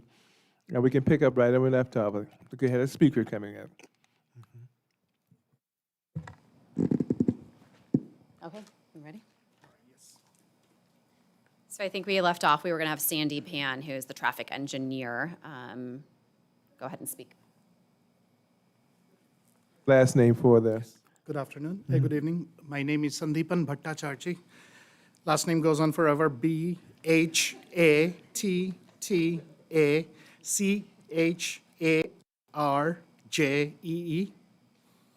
I'm a- thank you. Don't. I'll take your word for it. Okay. That took longer than the break we had. But I'm a licensed traffic engineer and a civil engineer in the state of California. We prepared the traffic study. And so regarding the access here, there are a few things that could be done. Number one, we could have a rolled curb there, which allows fire trucks to get in, but it would not allow cars, automobiles to get out. That's an option that can be added.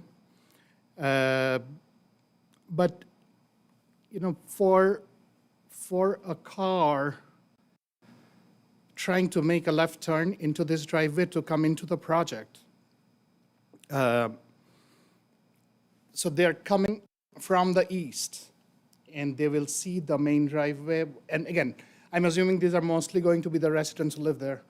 And they will know that, you know, it's difficult to get in unless somebody is getting out at that exact time. They might have to wait there forever. So that brings me to a question about the trips that are going to be generated by the project. So we did look at peak hour traffic operations. We looked at quite a few intersections. We looked at all three driveways. We looked at Evans at Ramona. We looked at Evans at Ryder. And we looked at May Ranch Parkway and Evans as well in the analysis. So the project, during the morning peak hour, we expect to generate about 120 trips. And that is based on the ITE, the Institute of Transportation Engineers trip generation manual for projects of this nature. In the evening peak hour, the project is anticipated to generate about 153 trips in 1 hour. Now, based on what we thought the distribution was, which was discussed with the city traffic engineer, the number of cars getting out at this driveway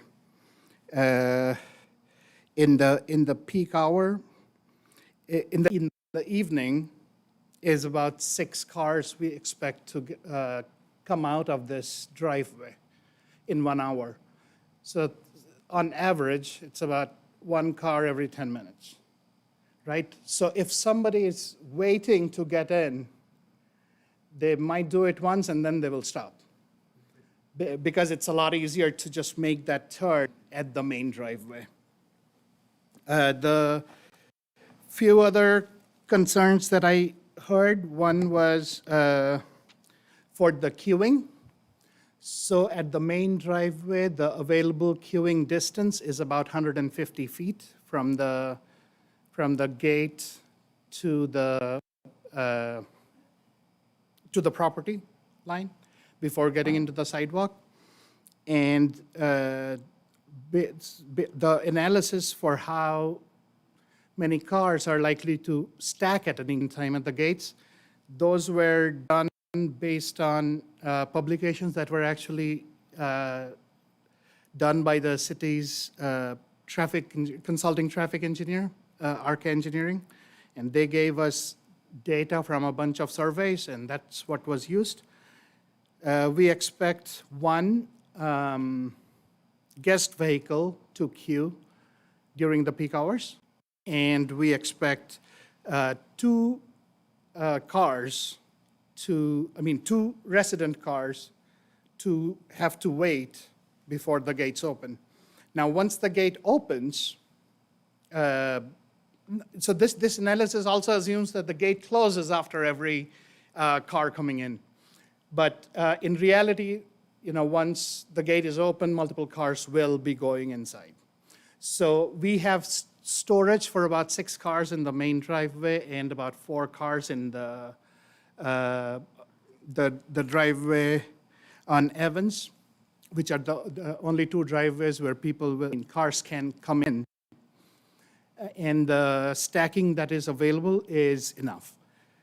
In terms of the access, there was a question about vehicles turning left. So in the traffic study, we looked at 3 main scenarios. We looked at what the existing traffic is. We looked at what happens when, all the other projects that are in the works that are likely to add traffic to the intersections that we are analyzing. What happens when those things are built and they add traffic? And then also we looked at 2040 conditions, 15 years from now, which was based on the general plan for the city. And of course, as years go by, the delay increases unless you make improvements to the roadways. So even in the 2040 conditions, which are the worst case conditions, and without a signal, when somebody is trying to make a left turn out of this project, the delays are acceptable. The delays are what we call level of service C. The level of service goes from A, B, C, D, E, and F. City considers LOSD to be acceptable.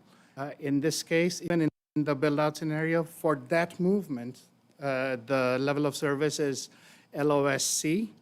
And the thing to note that in unsignalized intersections, so the stop signs will be placed on the driveways. There won't be any stop signs on Ryder or on Evans. And the worst delay is for people who are trying to make a left turn out of the project. And that is also acceptable based on the city's guidelines. And part of that is because the signal at Evans and Ryder, it mirrors traffic. So it provides gaps for the vehicles to turn left.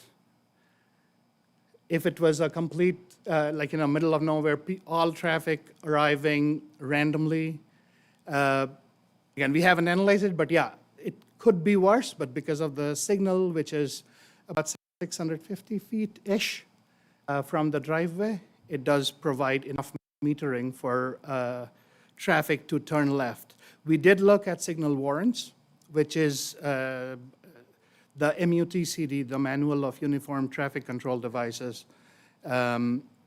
which it says when a signal should be installed, and the warrants were not met. So that is something that the city has said that they will be monitoring. And prior to opening of the project, if it's, or was it a year after, something like that, that traffic will be monitored, and if the warrants are met, then a signal will be installed. Did I miss anything? So yeah, no traffic, no stop signs will be there on Ryder. Queuing for visitors gate. I think I have covered most of the questions. If there's anything I missed, please let me know. Thank you. So I'm looking at the traffic report, actually, and it says that 2040 projections are based on 2012, right? On 4 point, that's what it states. It's one of the first pages. Do you have a page number? Let me see. No, it's really hard, and I'm like trying to go back and, trying to go back and forth and see what each diagram means. It's not very user-friendly. That's okay. Let me see, I wrote on, it was page Oh, yes, 11. you're talking about the forecasting. Yeah. Yeah, so the forecasting is at the time the study was done, and all the city's guidelines and general plan as well, are based on the RIFTEM. RIFTEM is the traffic model that Riverside County had developed. And every traffic model has a base year and a future year. The base year for this model is 2012. Yeah. The future year of this model is 2035. Now, that, 2040. considering, so if we can forget the date, the years for a second, the way we look at things is, we look at what, we look at what the traffic, the model says what the traffic is in 2012, and it says what the traffic is going to be in 2035. Then we look at that growth from 2012 to 2035, okay? And then from that, we calculate a per annum growth. And as development occurs, as more and more land is built out, the growth rate decreases. But in this case, we are looking at longer period of growth. And then what we do is we take our traffic counts. We say, okay, we are looking at 2045. So we are looking at, our traffic counts are from last year, 2022.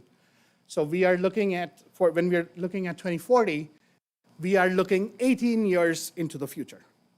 So what we do is, then we take the growth rate that is in the model, then we look at our existing traffic, we apply that growth for the 18 years onto our existing traffic counts.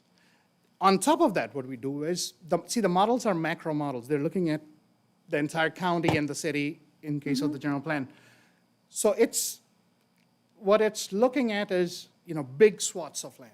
Now, if you have let's say if you have a McDonald's, which generates a lot of traffic, breakfast crowd, right? So they're all coming in. That is not accounted for in the model. That's accounted for as retail in the model.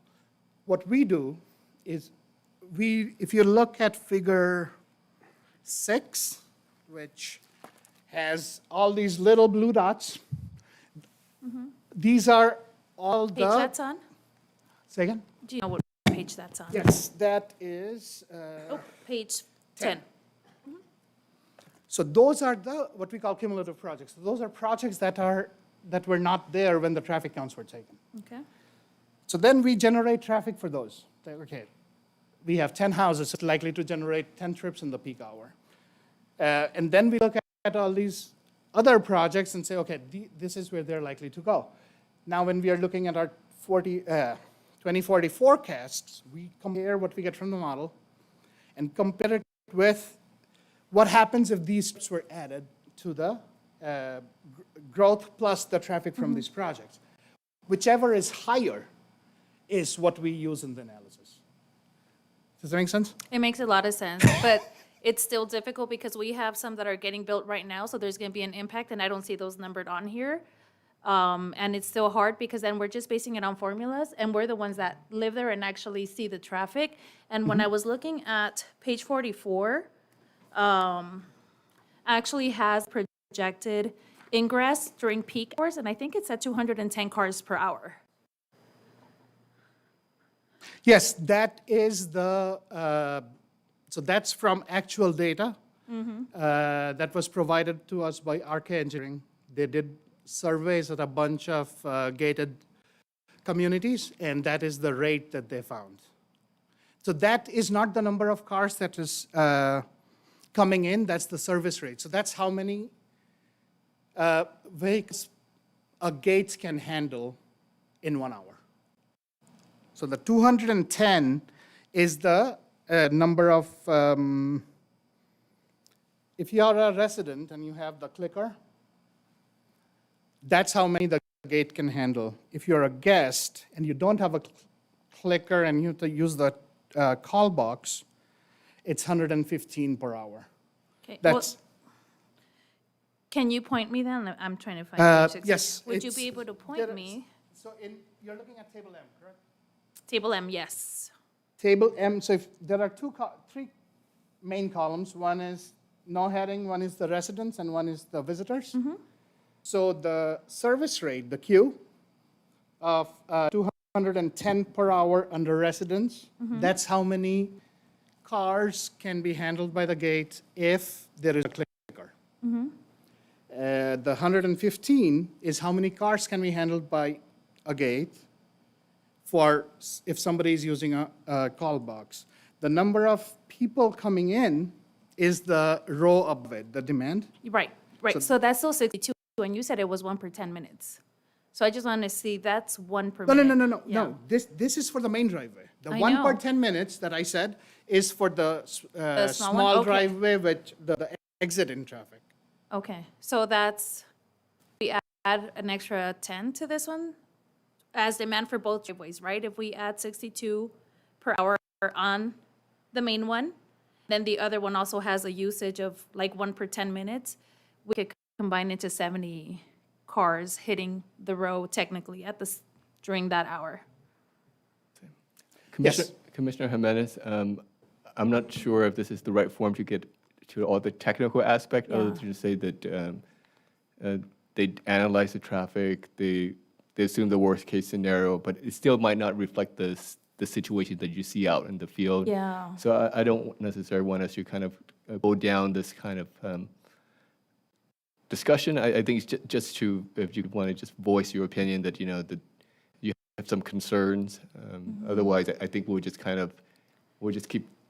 I guess I was yeah. asking to see where the numbers are and what they're based on and the times that they analyze it. I wanted more information on when the traffic studies were actually completed. Right, so on page 4, there's a table that, it's the project trip generation, that says how many cars are forecast from this project. So the 62 cars that are in the main driveway, that is part of the 96 that are coming in the evening. And then the cars that are leaving, they're part of the 57 in the evening. And then the next, so figure 5, it has the schematics of the intersections, which shows how many cars the project is going to add at each of these analysis intersections. That's on figure 4, shows the distribution percentages, yes. Okay, okay. Thank you. Thanks. Go for it. I think you've satisfied our traffic study Thank you. need here. Thank you so much for your patience. Oh, I really absolutely. appreciate it. Came to a workshop with you. Thank you. I used to teach at USC, and I love it. There you go. I like questions. Thank There you. you go. Thank you. Any other questions?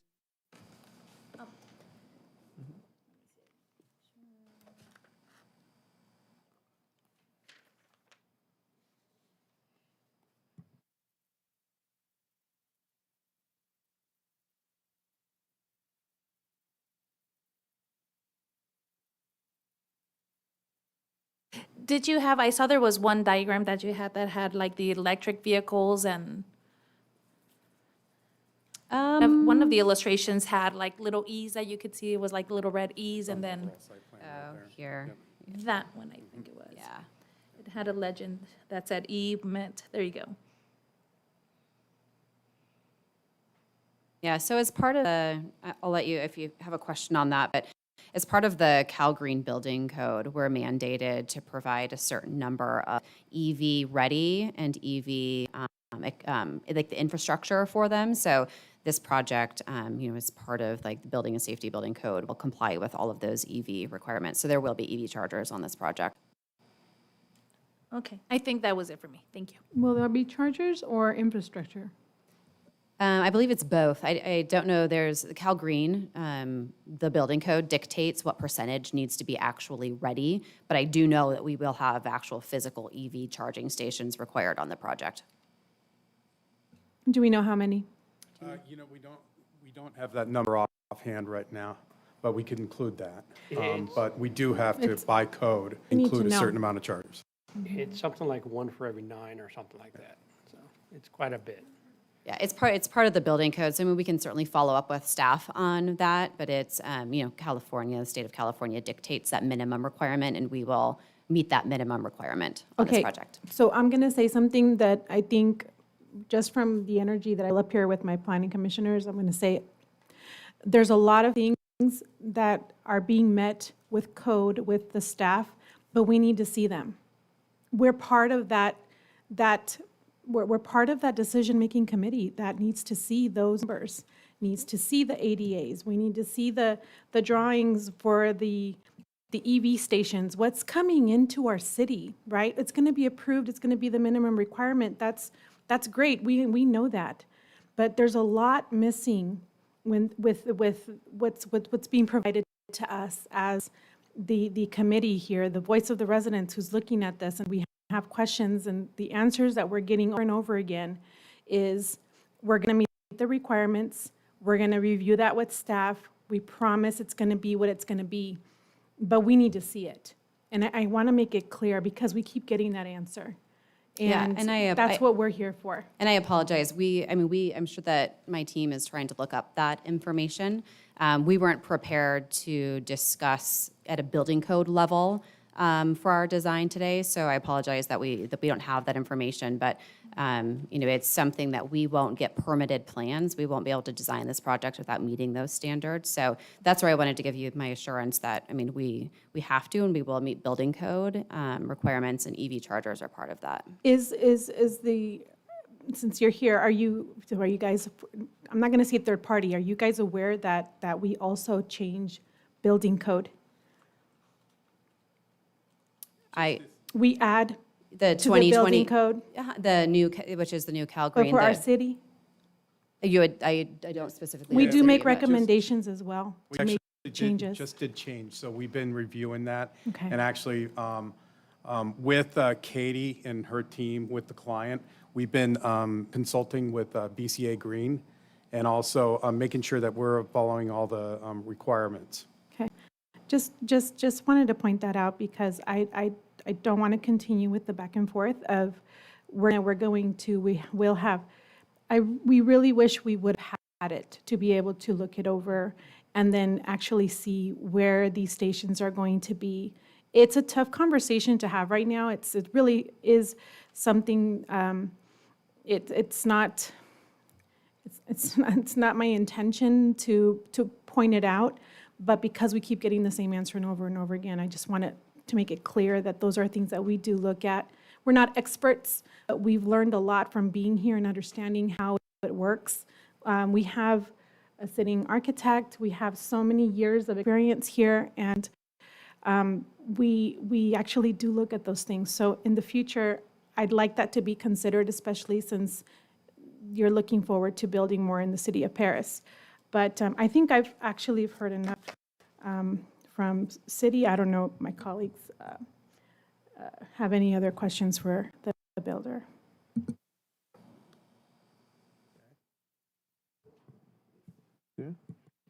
Yeah, I think I've expressed a lot of things. We're going to talk about opinion right now, but a lot of things we've discussed here. We understand the building, but we understand there have been 21 years of this, backwards and forwards. One of the things, too, is that we like to see things on a map. Things that are obvious, like basic, fundamental, every single developer has done except this one, is handicap things, is real basic minimum 101 architecture.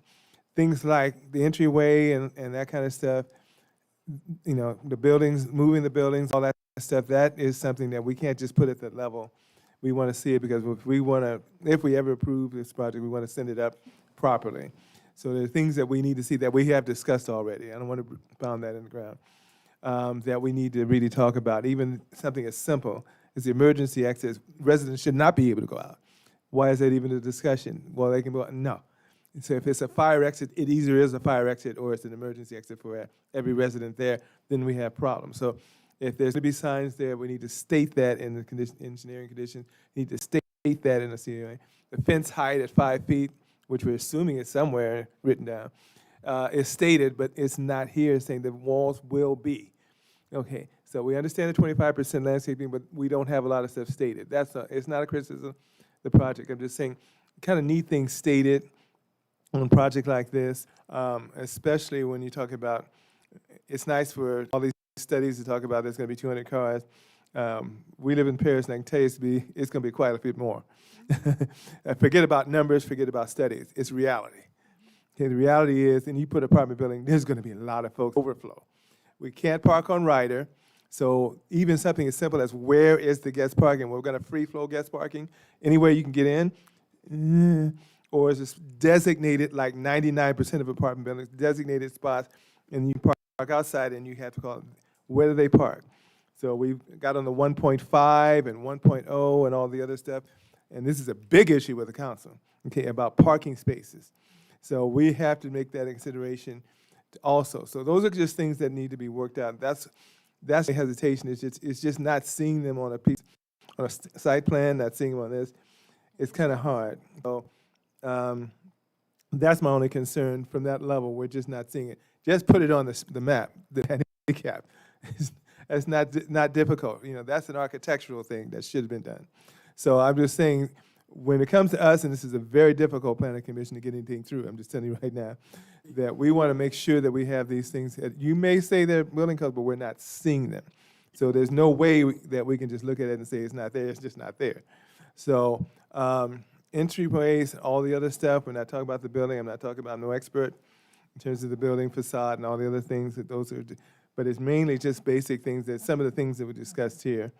And even talking about a left turn lane coming in, there's no diagram of that, there's no showing of how that's gonna look. So if you're gonna turn left into the main office area, there's gonna be some street improvements. Well, how does that look? So you're turning right, is there signs there? You know, even something simple as trellises in the trash area. What is that really gonna look like? What kind of, you know, is that in back, where the truck's gonna go way in the back, they're gonna side? So you see what I'm generating questions? I understand where you're coming from. We do have on the plan where the EV spaces are going, so those are marked. And also, the handicap spaces are marked on the plan.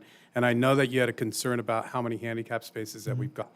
So per code, we're supposed to have 2% of our total spaces as handicap spaces. So we've got 13 spaces that are just on a general parking area that is for handicap, but then we also have to have covered parking spaces that are, I think it's supposed to be 2 spaces overall on the plan. We've actually got 9. So in all the 3-story buildings, we've got 1 handicap accessible space in each one of those buildings. Right, and So we we've got don't have it 9 in front of the spaces in there. amenity building that we can see.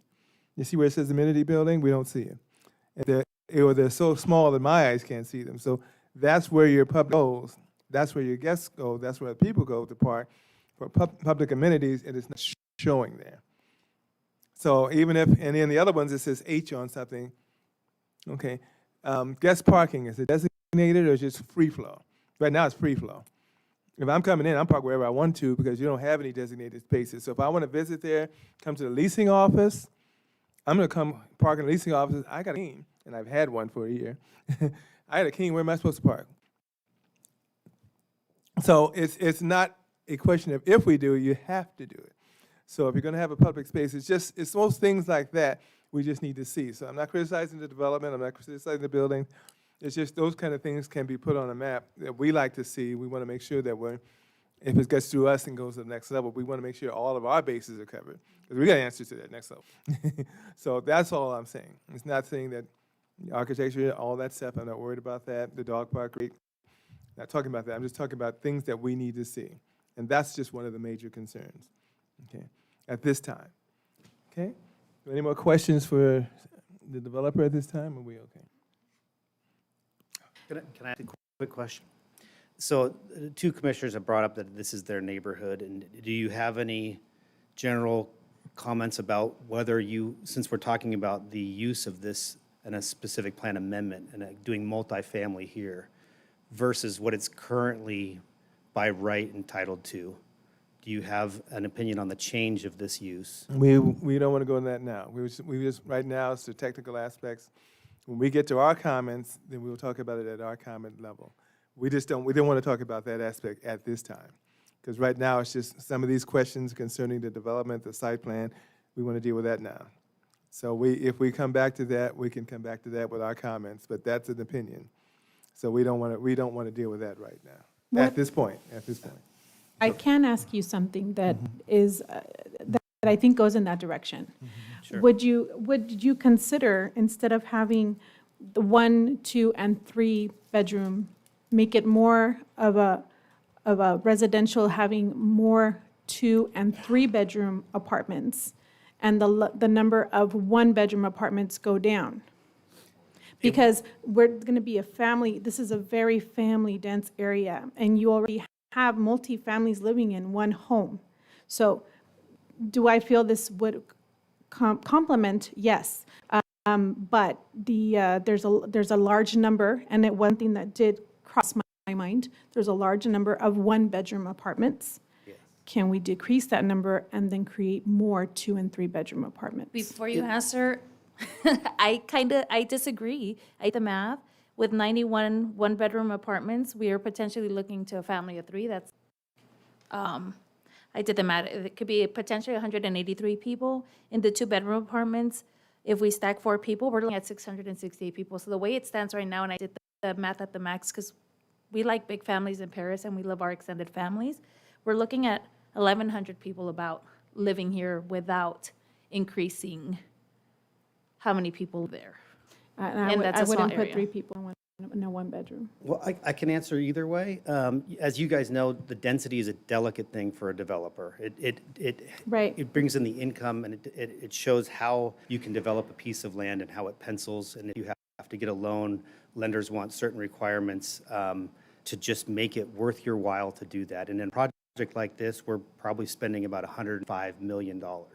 And a lot of that goes obviously towards the city schools and the parks and everything, but just on vertical construction, we're spending a lot of money. So you have to, if we just took off a level, the entire pro forma changes, and the way that it makes it worthwhile for the family and Brian's family to invest completely changes. Your If we ROI were to is do gonna be nothing right affected. now, we could probably build a strip center with a parking lot by right for $20 million, but then it would be another dispensary or a liquor store, and then you don't want that in your neighborhood, obviously.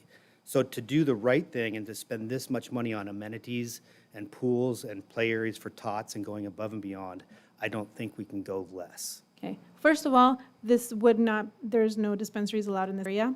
Well, I'm saying it's something that would go into a Just commercial to strip clarify center that for those that are listening. that would lead, we could get interest from a leasing standpoint. Those are the people that knock on our door. We know you wouldn't approve it, we wouldn't build for it, but we can't get the Panera Breads, and we can't right now at this location. We're trying on Ramona Expressway and all the other retailers, and it's just a long process. They're not coming here. Okay, we're going to end that portion. So going Get- back, We want to stick to, yeah. we Yeah. wanna stick to- thank you. This is the first one in the corner, and I know for some of our developments, when they're kind of setting the stage for like the corner, what's going to be expanded or connected to other things. For safety, we've asked for that buffer where they have the trees at more closer, I forget what it's called, there's a fancy name for it. It's closer to the street than the walkway and Parkway. then like the parkway. We've asked for that kind of as a buffer for our walkers or people who go out and are exercising. I didn't see that here, and because this is kind of the first one or the setting the stage for the future. Yeah. I don't know if that's something that could be done or you would be open to. Yeah, as long as we understand it, we'll definitely do that. We're a very pro landscaping. That's one thing that we all agree on, and unfortunately, our architect asked me to hire a whole landscaping specialist. I'm sure he can figure it out. But we want to over landscape this, as we've been repeating that, but we'll do that. Yeah, like even removing those trees along the gate and moving them towards the street, so not necessarily adding 1,000 more, but just, Yeah, provided that doesn't put us in non-compliance with someone else like Caltrans or with the Right. city, obviously, we will definitely do that. okay, so you are open to it if Oh, yeah. it's an option? Yeah. Thank you. Thank you very much for your patience. Oh, I have one more question. Almost. Just, is there any possibility, I don't know if you have it, but I would have liked to have seen what you have on the corner there of Evans and Ryder. I know, it's like there's landscape, I was looking at the corner, there's a black and white drawing here of landscape, but I was wondering if you're going to put the name of the area, the apartment complex there, or what's going to go there to make it look nice and make it stand out? Yeah, I believe there's also a condition of approval that requires a certain design in that corner, but that is going to be an enhanced corner with kind of sign that was going to be wrapping around that has the name, project name on it. So I believe staff can let me know, but I think there's a condition that has like a detail in there with specific planting and signage locations to complement the other corners of the intersection as well. I'd like to hear from the landscape architect. Jack Hayden, H-A-D-E-N, C2 Collaborative President. So working with staff, it's going to be a two-tiered monument sign that complements the other corners of the existing monument signs adjacent. And we can look into having a parkway condition. I believe that the street guidelines are curb adjacent, but we'd definitely be open to exploring that. We have a generous buffer around, by rider, even with the undulating wall and fence system, where I think that we could fit that in if it works with staff. The other comment I heard from the chairman was, I love Pinus canariensis. It's a great evergreen entry tree. We'd definitely be open to swapping out, and we hear you about the palm tree element. And then also, I don't know if this was submitted, but we did have a accessible path of travel for landscape and park on sheet L7 that addresses all the ADA units, the parking, how to get into East Rider. I think that it is a good comment that we add one right out front of the amenity center, but there's a plan that shows that. There's also a wall and fence plan on sheet L8 and details of the wall and fences on L9. We will absolutely increase the height from 5 feet to 6 feet to provide additional security. We do not want it to look like a big walled-off community. That's why I provided both block wall and tube steel so you could see into the project, and the wall undulates. It's not just one flat plane as you drive down Ryder. So along with that, I know that there's a street tree requirement that gives us some options, but M is a great street tree that's existing on Ryder. And it's evergreen, and it provides a lot of verticality against the two-story buildings. Also, there was a comment to the buffer of this adjacent community to the south. I know that my colleagues here talked about them being 9 feet or so above with a foot wall. But we believe we have ample room for screening through trees and hedges to really knock back and give some privacy to those three-story buildings that are parallel, that are about, 95 feet away, or to 100 feet away. We also have had conversation with the city to propose an irrigation master plan to work with EMWD for the approval of their standards as well. And then we do have a lighting sheet. That was also a question. I don't have the lighting sheet number on me at the moment, but we do have enhanced uplights at the entry, and I believe along the street trees. I can find that exhibit, and it can be forwarded to you. So I do think that, and then also along Evans, there's a requirement to protect and place some of those trees, and we're definitely looking to do that as well. So I think that there was maybe just a few things for landscape that maybe didn't get picked up. I can find the lighting sheet for you if you just give me one moment. Conceptual lighting on sheet L10. We do not have along East Rider, but we do have uplights both in the median and on the edges for the Pinus canariensis. And then internal, required to have a 1 foot candle per feet. And then we have enhanced lighting around the uplights around the amenity center, throughout the parks. So it will be, I think, illuminated at night, but we also don't want to, have spotlights for the neighbors to the south. So we don't have any uplights to the south. Everything is more along the entry and the amenity center and in the green paseo conditions. Thank you for allowing me to speak. One question. It looks like your monument sign on that corner is behind the fencing, the way this is created. That's not accurate, correctly? There's some right-of-way lines in there, but our wall or our fence that is our perimeter will die into the monument sign. And so it'll be contiguous kind of corner, respecting that may be a line of sight issue that we got from our friend, the traffic engineer with the really long last name. Okay, I just want to make sure, because if you have a beautiful sign, we don't want it behind and hidden and obstructed, and it looks like it's obstructed in this. Yeah, I could see how you could see that, but that line is just our PL. That dashed black line is just our property line. Okay. That dictates the separation between the right-of-way and our property. So that black line doesn't exist in real life. That's just our, a graphic. And in our, some of our landscape plans, you could see that our walls are integrated. Our wall and fences along both Evans and Ryder will meet into that corner. And I know staff had a condition on our, or at least a comment on our initial monument signs to go to a two-tiered monument sign, The other which ones. would help to get us to that 6 feet. Okay, thank you. I just want to confirm that condition is in the public works condition for the two-tier sign, so just wanted to note that it is in the conditions of approval. Thank you. Thank you very much. Okay. Thank you very much. Well, at this time, if there's no more comments, we move to public comment. If there's anyone in the public that would like to address this issue? We did bring up the two letters or one letter? Yeah, and the response, and we made that part of the record. Planning Commission applicants Representative Ray Hussey and September 20th, 2023. It's already been mentioned, but item 6A, response to comments received regarding the Evans and Ryder multifamily project. Obviously, I'm not going to read it all. And then from Liliana Ramirez, also September 18, 2023, to Douglas Finn. And subject was opposition to the project, and I'm not going to go through the whole thing, but that letter is for public record. Guillermo Lam and Liliana Ramirez sincerely are addressed at the end of that. And from Paul, if I'm saying this right, I'm not sure, Lubit, Peter Garcia, let's see the Peter, also was a notice regarding DP 22-00017, request to continue. So that's something else.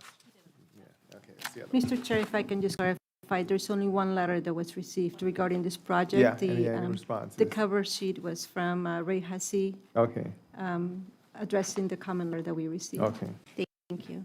okay. I think you already mentioned, but I just re-mention it again for the record. Okay, okay. Seeing there's no public comment, we close the public hearing portion and go to the Planning Commission comments. And anyone can start.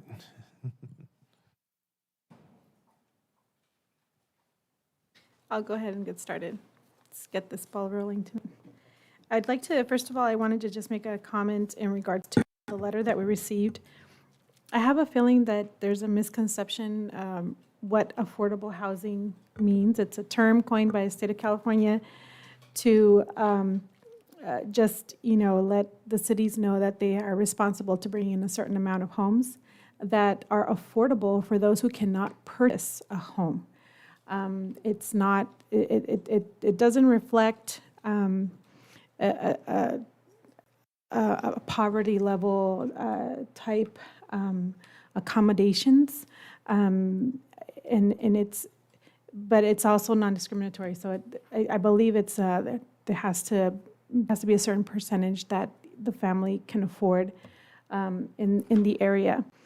However, I want to make it clear, because that does get mentioned when we have the name, multifamily homes come in front of us and we have to approve them or review them. And I just want to make that clear for those who are listening in today.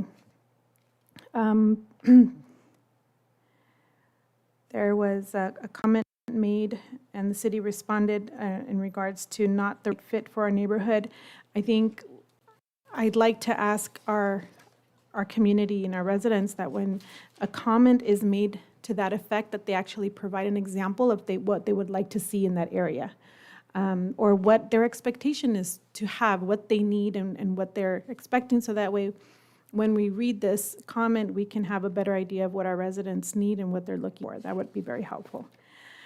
Overall, the presentation,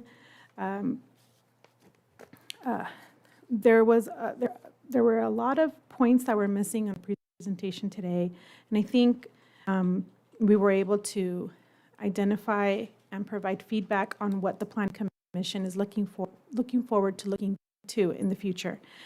I feel like there were too many questions that went unanswered or were, deflected onto city staff that we really needed to know the answers to, because again, we need to visualize and take a look at it and see for ourselves, is displeasing. You know, I didn't even get to see a rendering of, I saw a picture, but I don't necessarily believe I was provided a rendering of what the carports, the covers were gonna look like. From the picture, it looked like it was the aluminum carports that is very similar to like those aluminum porches that are provided for the homes that are being built. That's what it looked like to me.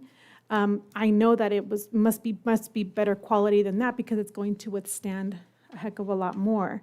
But that's something we didn't discuss. We didn't ask.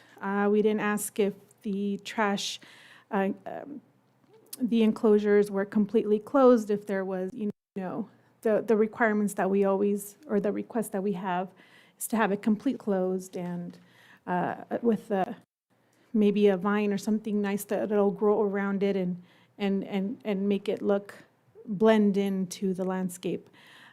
Probably is in there, but I didn't get to see it, and I didn't get to ask about it either because we were focused on other things. I do appreciate the landscape.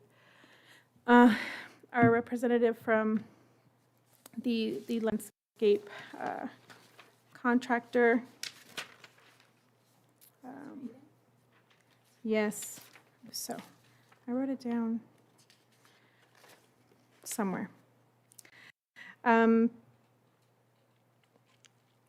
Right away took into account, considered the elms that are already on that street, and those are the ones that I was actually going to ask if you can match them and make sure that it's matching and it all goes throughout, and you caught that. That was perfect, so I really appreciate that. And then, you know, automatically assumed that we were not happy with the palm trees, which is a good catch also. But similar to that, there was a lot missing. I'm not convinced. I was looking up the agrarian architecture, and although it looks like this has more color to what, you know, Google brought back to me, there's definitely room, there's opportunity for there to be a little more texture added onto it and give it more of a aesthetically attractive look. And let me put it this way. We live in a city where there's a lot of warehouses, in case you didn't catch it. Our hands are tied with those buildings because of the air base. And so when it comes to bringing in something a little different that doesn't look like a warehouse, I think that's what we're looking for. It's not that we don't like the renderings. It's just that we look at these types of buildings every day. I think that's probably where we're missing the communication, is we're looking for something that actually takes us away from looking at the panels and looking at just the one color and all that. We need more depth. The last thing I want to say is that I know that someone else is going to touch on traffic because someone else is taking the lead on that. But the last thing I want to say is, no, I'm good. I forgot actually what I was going to say. But I really appreciate, I remember now. Okay, so any changes that are going to be made to this drawing that we have here now, there's going to be some changes. I'd like it to come back to commission before it goes to city council. I think we spend so much time going over this and so many hours asking questions and asking for details, and the applicant is here answering all of those questions, that I think we deserve the opportunity to look at it once again after we've made our recommendations before it goes to city council. So that way we can tighten up any loose ends that we believe are there before it gets voted on with city council. I believe that we deserve that opportunity, and I wanted to state that for the record. I hope Sylvia catches it. And that's it for me. Thank you. Thank you. So, as always, my concern is the changing of zoning from business to any other zoning is always a concern for me, because I see the need to protect the business zones, commercial zones within their city property. However, residential communities is also an important aspect of our community. And perhaps this is correct to provide the residential community with this area. It is a large pocket, just under 15 acres of a community that within the community, creating a larger density. And our city actually needs the additional density to settle some requirements, not just for our needs, but from the state needs as well. So with that aspect, I'm okay with the project moving forward, but I do want to see the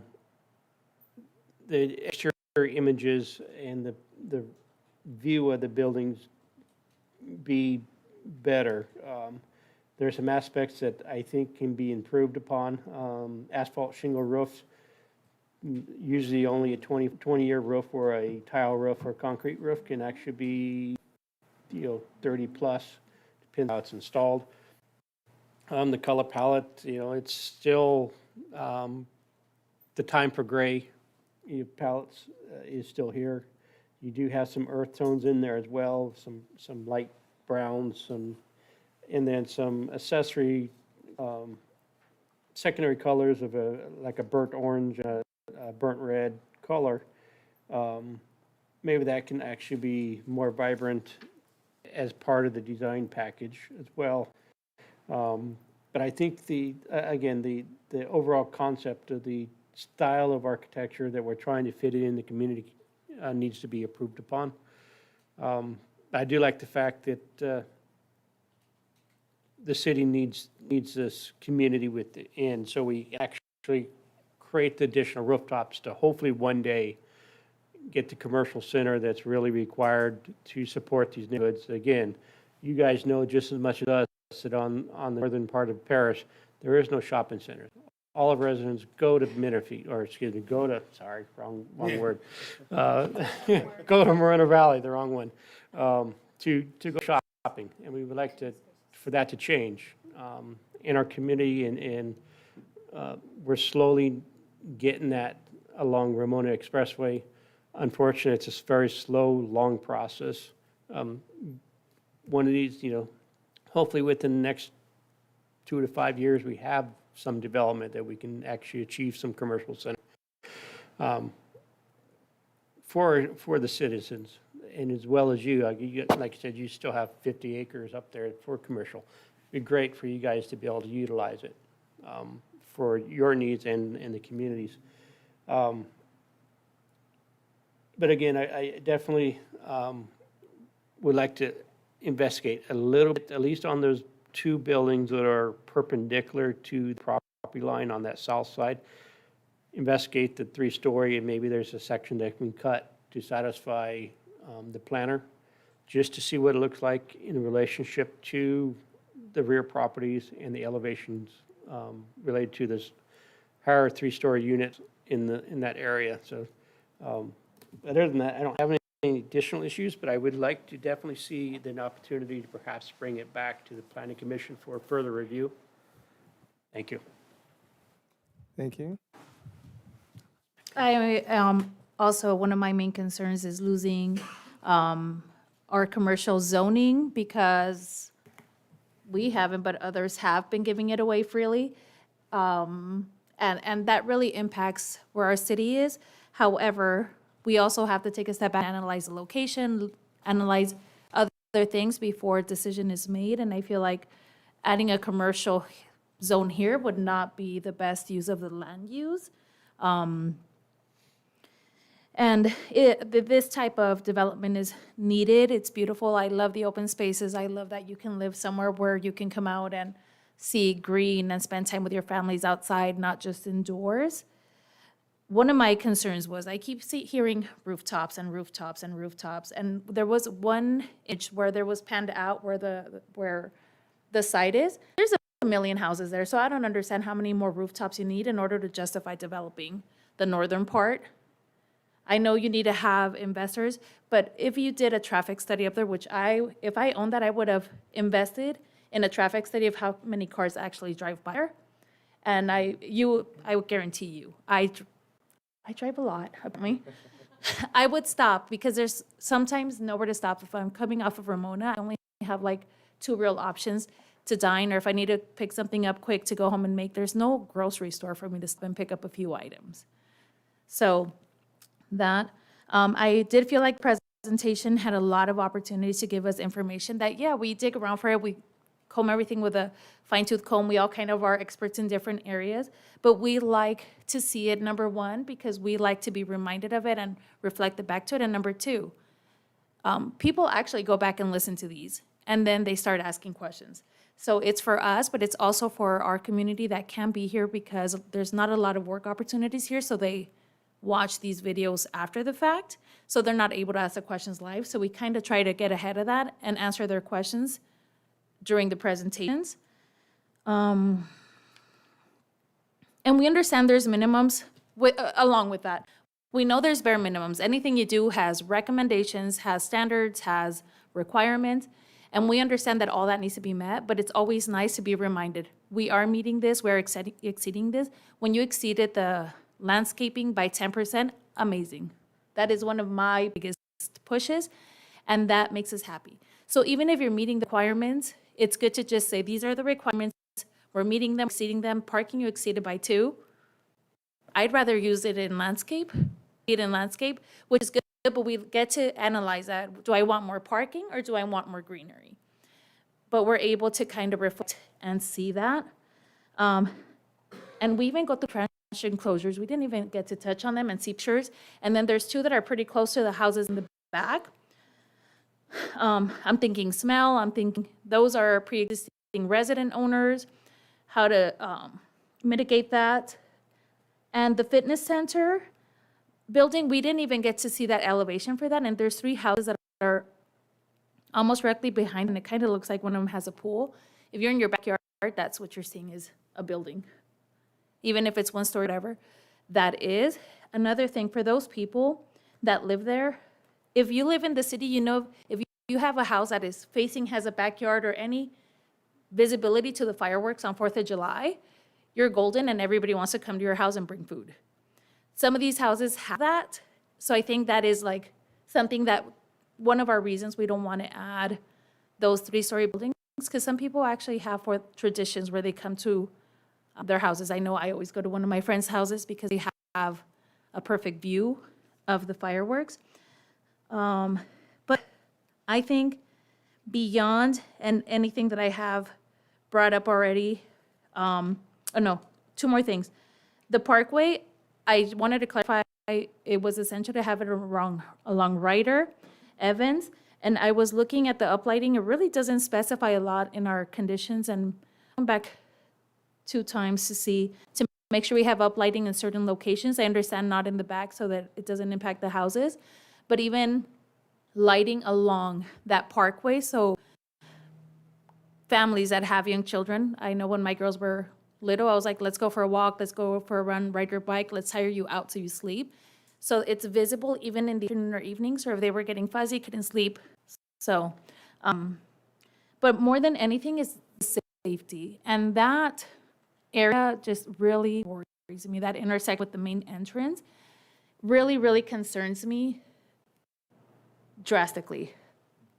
I have a daughter who just started driving about a year ago, and I worry about her knowing how to navigate these kinds of intersections, or she's coming and somebody makes a quick left in front of them. And even for me as an experienced driver, if somebody is in a hurry, they're going to try to make that quick left and cut right in front of me. And it worries me. And if somebody's making a left in, their visibility of it, that really worries me. I don't necessarily want a light at that intersection because we're already bogged up with lights along Ryder, but I think I also would like to see if this had ad hoc changes something or bring it back to us just so that we can weed out those very, very minute things that are still very concerning. First of all, thank you for your patience tonight. Welcome to the City of Paris Planning Commission. You're not going to see one like this anywhere, I guarantee you. It's not going to happen. No one is this detailed as us. And I don't care what city you mention, they're not. So, but we do that because we love our city. And we're concerned, so we won't just pass things along. Let me make some quick points because most of it's already been said, but I think you've got pretty much the gist of what we've been talking about. Some issues I'm also in favor of I'm not talking about proving this project, but I think we need to see some details. And I think we mentioned a lot of these things already. I'm going to start real quick. The monument sign, give us an example of a monument sign. Those are basic things that all the other ones do. You're the only ones that don't. So just a basic fundamental thing that shows the monument site with a lot of landscaping around it. Despite what the surveys say, if you're on Ryder Street, they move fast, okay? I know because I get run over several times on a bike. Okay? So that is not a slow-moving street. They move on Ryder. And the only thing stopping it is the signal that's at Evans. Otherwise, zip. So it's kind of used as a little, not furious, whatever they call that, fast and furious sometimes. Some renderings, like if you're not going to use palm trees, you're going to use Italian, show us some Italian cypress. Show us some pictures. You see what I'm saying now? Show us where the parking is for handicap. Put the little if I have to draw it in, I'm not even an architect, I'll draw it in, okay? But put it on there and show us where it would be on this map. Standard fundamental stuff for a planning commission is showing where the handicap space would be. If you're going to have the rooftop solar and have an idea of what those parking covered is, I think there was a picture of a white thing, but I'm not even sure what that is. Some renderings, because I think you have the architectural design to show a lot of these things now. There's some enhancements on the building. We saw that tan building, that should never be there in the presentation. So you're looking at a tan building that doesn't even meet with the rest of this. Okay, so I'm not even talking about the roof, which should be tile, but it's my personal thing. Considerations and things that we can come back with that meet the standard. For example, with the entryway, if there's going to be a stop sign or something there to show they're going to turn left out there, they're going to have to turn left past traffic to go west. There's no way you're going to stop a resident in the city of Paris going left. I don't care how many signs here, they're going to do it. Clarity on the emergency exit, absolutely no residents going out that way. That's my personal thing, period. So I've ended the issue. Fire trucks, yes. Residents, no. Okay, they've got two other entry points. They've got Evans and they've got the center. Why do you need to be going out that way? Because then it'll be used as another exit. They will use it as an exit. I guarantee you. I don't care what the studies say. We live here. We know the people that they're going to use it. So you either stop them altogether and let it be some kind of way. It has to be electronic system. We just know Paris. Okay, we're not jumping on our people. We just know them. So you understand what I'm saying? Those are just some basic things that we can come back with, and show us those type of areas. He talked about moving them from 3-story to 2-story. That's beyond me. I'm not an architect. But if that's a consideration, they can discuss it with staff, and whether it goes to the ADCOG, that's up to you guys if you want to do that. And that's up to you guys if you want to do that. But my main thing is I don't want to deny it because we need multifamily housing. Let me say this emphatically. There's no purpose to having commercial there. That's ridiculous. Okay? So whatever 1984 or I was here since 1990, so I've been here longer than most people. Okay? There's no way in hell there should be commercial in that corner. I've even heard Sprouts. Sprouts is never going to come there. Okay? They're not crazy. Don't put commercial in that corner. Period. They want access. Ramon Expressway, Paris Boulevard, Nuevo. Major access corridor. No business person is going to put that there. It's not going to happen. So that makes perfect sense. Plus the state being on our case about multifamily housing. I've been pushing that for years before the state even got involved. You've got to have multifamily housing. So there's not even a question about that. The issue about low income, I'll leave it for the council. What considered low and affordable, that's a council level thing. That's housing element stuff. We don't have any control over that. And what is affordable housing? Okay, so I'm not even going there. But the idea is, you see what I'm saying? There's some points that we need to see, even though we meet the standard. We've heard it tonight. We just want to see this. Okay, show us how you're going to do that. Show us. You have the trees and you have the landscaping plans, but we're talking about changing a few things. So how would that look? So these are basic architectural renderings, right? that could be shown to say, oh, this is the monument sign, blah, blah, community. And this is what it might look like with architecture. That's basic architecture stuff that we can see. It doesn't, that should even take more than what, an hour? So we're just talking about enhancing these things, not changing the, I don't mind, I love the idea of the separate buildings, because I don't want to, I call it the La Jolla look. We have 4,000 apartments stacked on top of each other. Please don't ever do that. But open space is important. We talked about pedestrian walkways. I'm not sure where the pedestrian walkways are here, because you're going from one apartment, you're crossing over parking to get to another one. But I'll leave that alone tonight. That's another issue. But hopefully we have enough things that we presented that make sense. And hopefully my recommendation, of course, is a continuance, not denial, but a continuance to further address these and get these, working with staff to get it technically sound, because we shouldn't have this many questions. You know, and we have a lot of, we never should have that many questions on this issue. From the roofing style to other architectural colors, things like that. There's some things we do, it's mostly we beat you up on landscaping most of the time, but you've covered landscaping. But some of the other things we just need to tighten down. Like the dog parks, I know what the formal and informal means. And we have an informal dog and an informal dog. Okay, but I understand the purpose. But that's it for me. And I think my colleagues have covered it much. So that's where I'm at. I could, if you want to, I could reopen it up. And it's up to the city attorney, reopen it up so they can have a comment on that if you would like to comment. I know the hour's late, but I can reopen the public hearing, and if you'd like to if you don't, you don't have to. But if you'd like to comment on some of the things we just said, that's okay with you. Commissioner Hammond, would you like to express their opinion on a continuance? Yeah, well, I mean, for them to come and have a comment on what we were stating, then we can talk about continuing. So I'm reopening the public hearing, then I'll close the public hearing. Mm-hmm. That's okay with me if the applicant wants to. Yeah, if you want to. Voice their opinion. Is there a timeline for continuance? Can we get on the next calendar if we're prepared for it, or is that a staff question? I can comment on that. I think if we were to ask for a continuance, I think it might take some time to work with staff to address all of the commissioners' comments. So to avoid having notification, I'm going to throw a suggestion, and you can decide whether that works with your time frame or not. Sure. I'm just thinking in terms of what they brought up and how long it would take, and then for us to bring it back, prepare a staff report that kind of reflects what they said and the things that made. I would suggest, I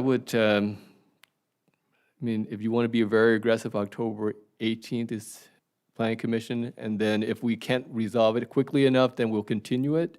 No, that's fine. I think we have most of this stuff ready, just not integrated, so Okay. it can be addressed very quickly. Okay, so that would avoid the re-notification. That would be great. Okay. Yeah. And I just wanted to mention one thing, that what you guys have touched on is how this came about. We've been trying to develop Ramona Expressway. We've talked to Sprouts, we've talked to John's, we've been turned down by Northgate, and each one of them did their own study separately, and they'd talk about rooftops, about not traffic passing by or commuters, but the people that will support their grocery store. CVS did one, Walgreens did one, independently, and they all came back and said, as you said, more rooftops. And that's when Brian and I looked at this and said, let's give them more rooftops and let's do it the right way. So that's why we're asking for this. So you guys, you're all right, but we cannot get anybody down here for decades. It's not a good fit. Okay. So Okay, yeah, thanks, Kenneth. We'll take the 18th. Okay, we'll close the public comment portion, probably here, and go back to the commissioners. If you want to comment at all, you had something you wanted to mention. I don't want to comment. Commissioner Hammond, if you want to make a motion for continuance, you ready? can go ahead and do so. Okay. Do I need to read the whole specific plan? Okay. Yeah, thanks. Yeah, they want to torture me, that's what it is. Okay. Specific Plan Amendment 21-05249. Thought you guys like me. What is this? And Development Plan Review 21-00014.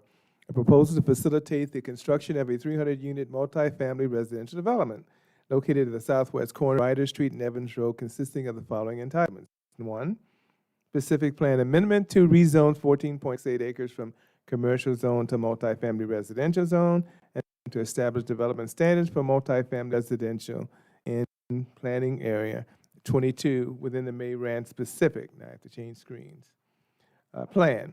And 2, development review for the site plan, building elevations, and recreational amenities. Requested action is adopt resolution number 23-30, recommended the City Council adopt a mitigated negative declaration number 2391 and the mitigation monitoring and reporting program, and pursue and approve specific plan amendment 21-05249, and approve the construction of a 300-unit multifamily residential development based on the findings and subject to the condition of approval. And the request has been to continue this item to October 18th, 2023. And we did a motion for that. Do you want to make that motion?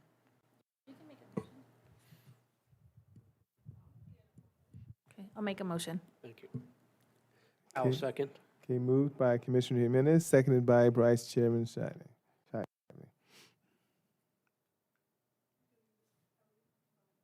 Yes. Mhm. To make a motion for continuance.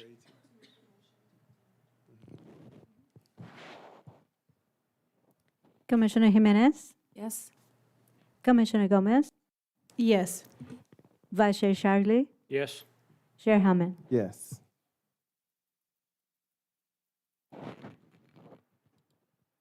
With a vote of 4-0, this motion is approved. Thank you very much.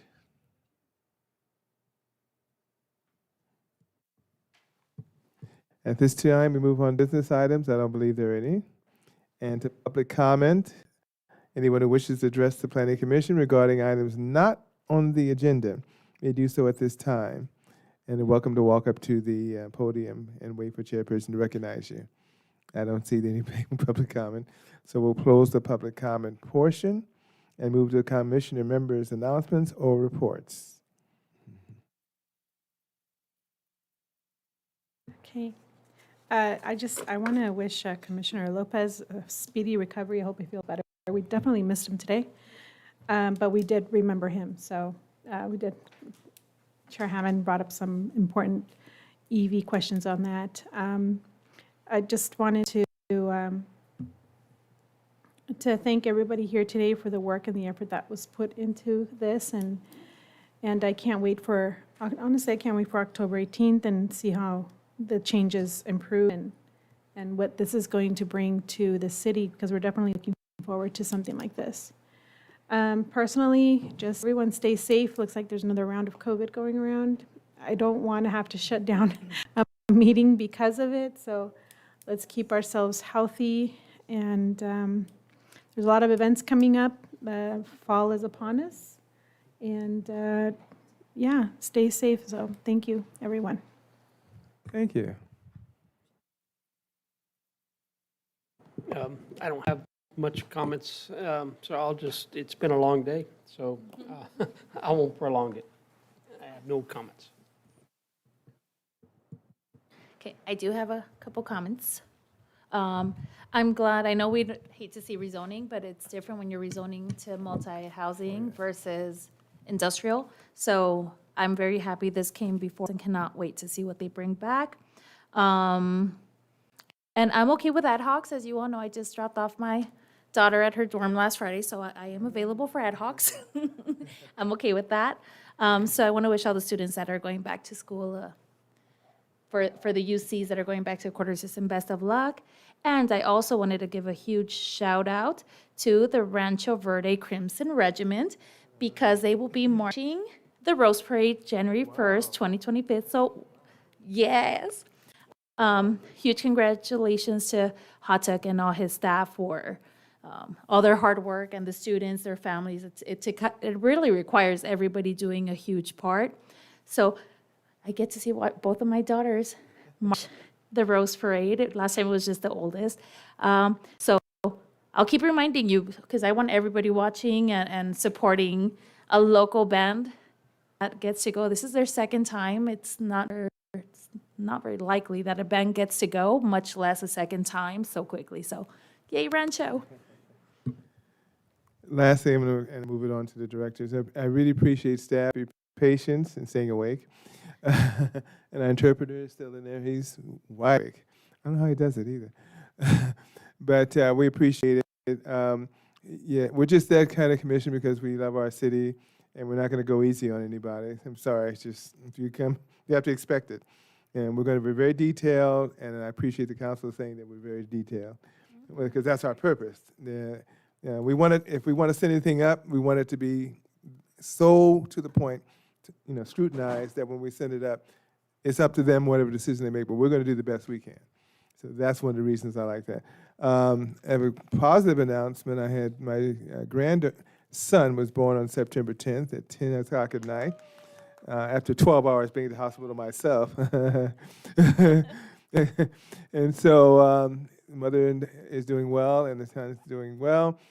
And I will be watching him next week, which is probably going to be 2 o'clock in the morning. They have a schedule. I said, schedule? The baby's on the schedule. What are you talking about? They said, no, 2 o'clock you will feed, you will do this, you will do that. Okay. So, and then wait, we'll spoil later. That'll come. But anyway, that's been good news this month. So her birthday was this month, her anniversary is this month, and she has a child born this month. I said, is there anything else? Yeah, I can't imagine what else.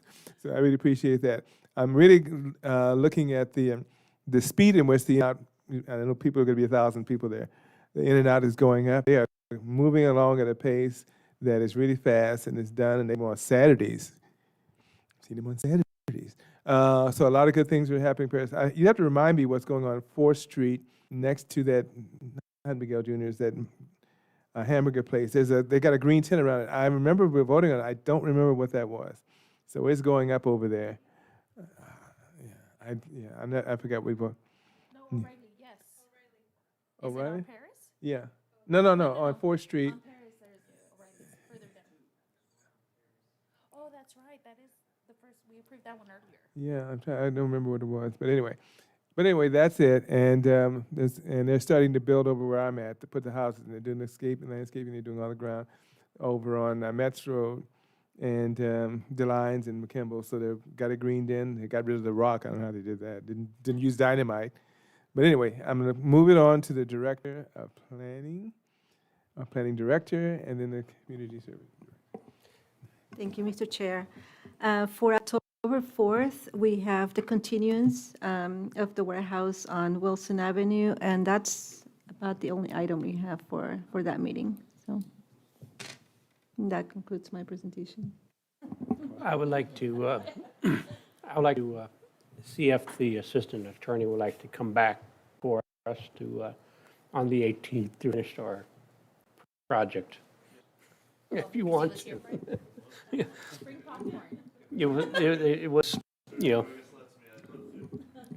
our concerns that we've done for one project for 3 hours does tell you what our commitment is to the city, so.